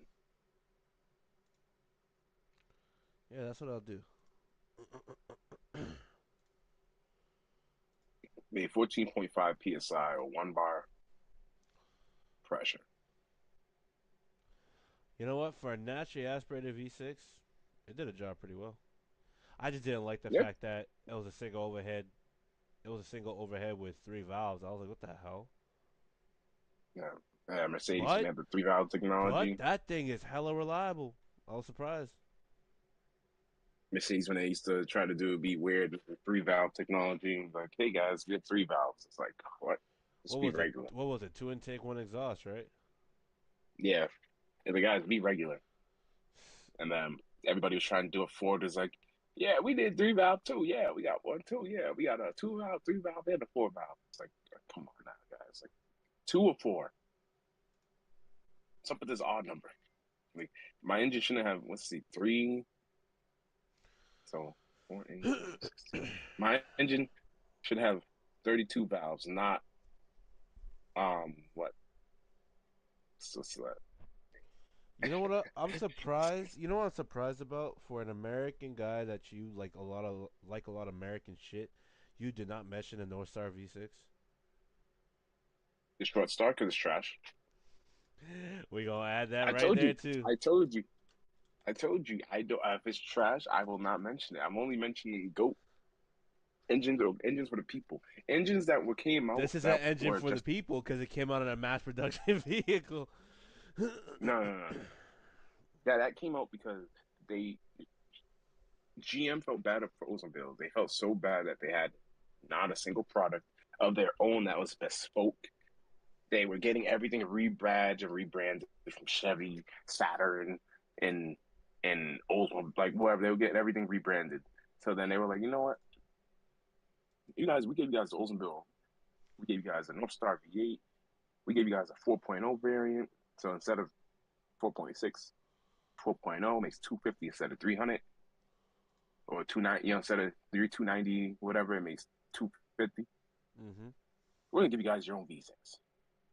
We're gonna cut two cylinders off that 4.0. We're gonna call it the Short Star. Call it the Short Star. But yeah, And literally, that was a nickname for the longest time, the Short Star. And everybody hated it because guess what? You didn't get the power of the North Star nor the reliability. It had dumb other issues that would go wrong. So anybody who's smart, or all the older people back then, you know what they told you? Get the North Star. Save your money and get the North Star. Don't even waste your time. And then people but who got the Short Star would come on the forum like, "Hey guys, I got an issue with my car. What mode do you got? The Short Star. Sell it, sell it, sell it, sell it. That's crazy. sell it, and get a North Star. You'll be All right. happier." And Anything then, you would want to change on this list? yeah, everything. I'm just kidding. No, no. Other than I would move the,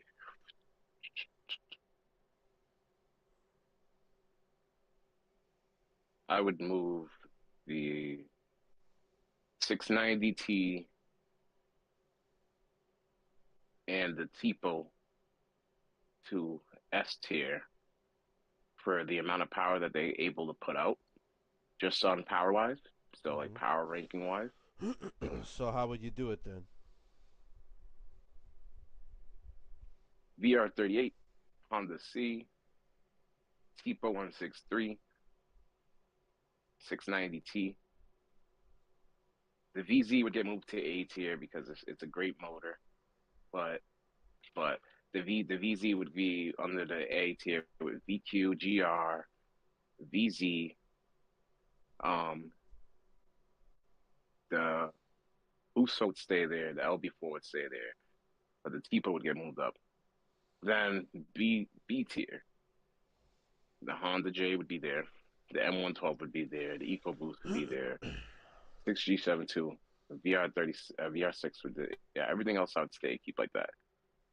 C tier, I think C and D tier everything are would already stay. everything C and D tier are Yeah, detrimental. C and D is perfect. Yeah. It's just B. So what would you change, or would you leave everything the way it is? Yep, like I said, 690 would be an S, and the 690 Tipo will would be an be an S. S. Now, why you say that? Like you said, it's a motor that not many people have touched. It's built by the same guy who built the Ferrari, the legendary Ferrari 3.9 liter V8. So my mind, if I know anything, tells me that that motor has a lot of untapped potential. Mm. So That'll be with the that being bot. said, I'll that's put why this I in the move it. bottom of S though. Yeah, I think it. I think it's more like top of A, bottom of S, only because again, no one's touched it. But That's why. And then two, the way I look at it as, well, my AirPod died. But the way I look at it as, that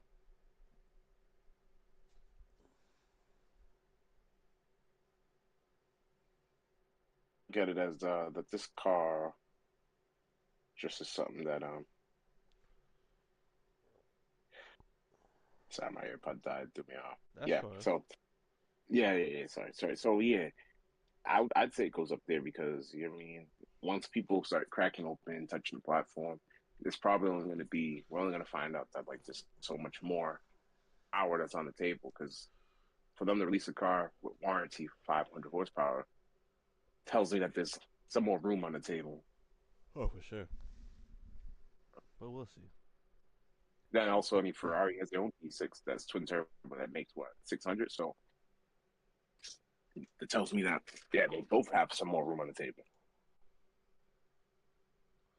Well, Yeah, and like I said, it would be an S because it's legendary. 600, 800 horsepower with a hybridized setup. That's pretty good. well, that And is it then. Then that's a nice list. yeah, yeah, everything else stays the same. Alrighty. F1 is happening as we speak, so we gonna let y'all's go. I am Rod. Yeah, yeah, He is Sir Black, and we'll catch you on the next one. That was a nice tier list too. yeah.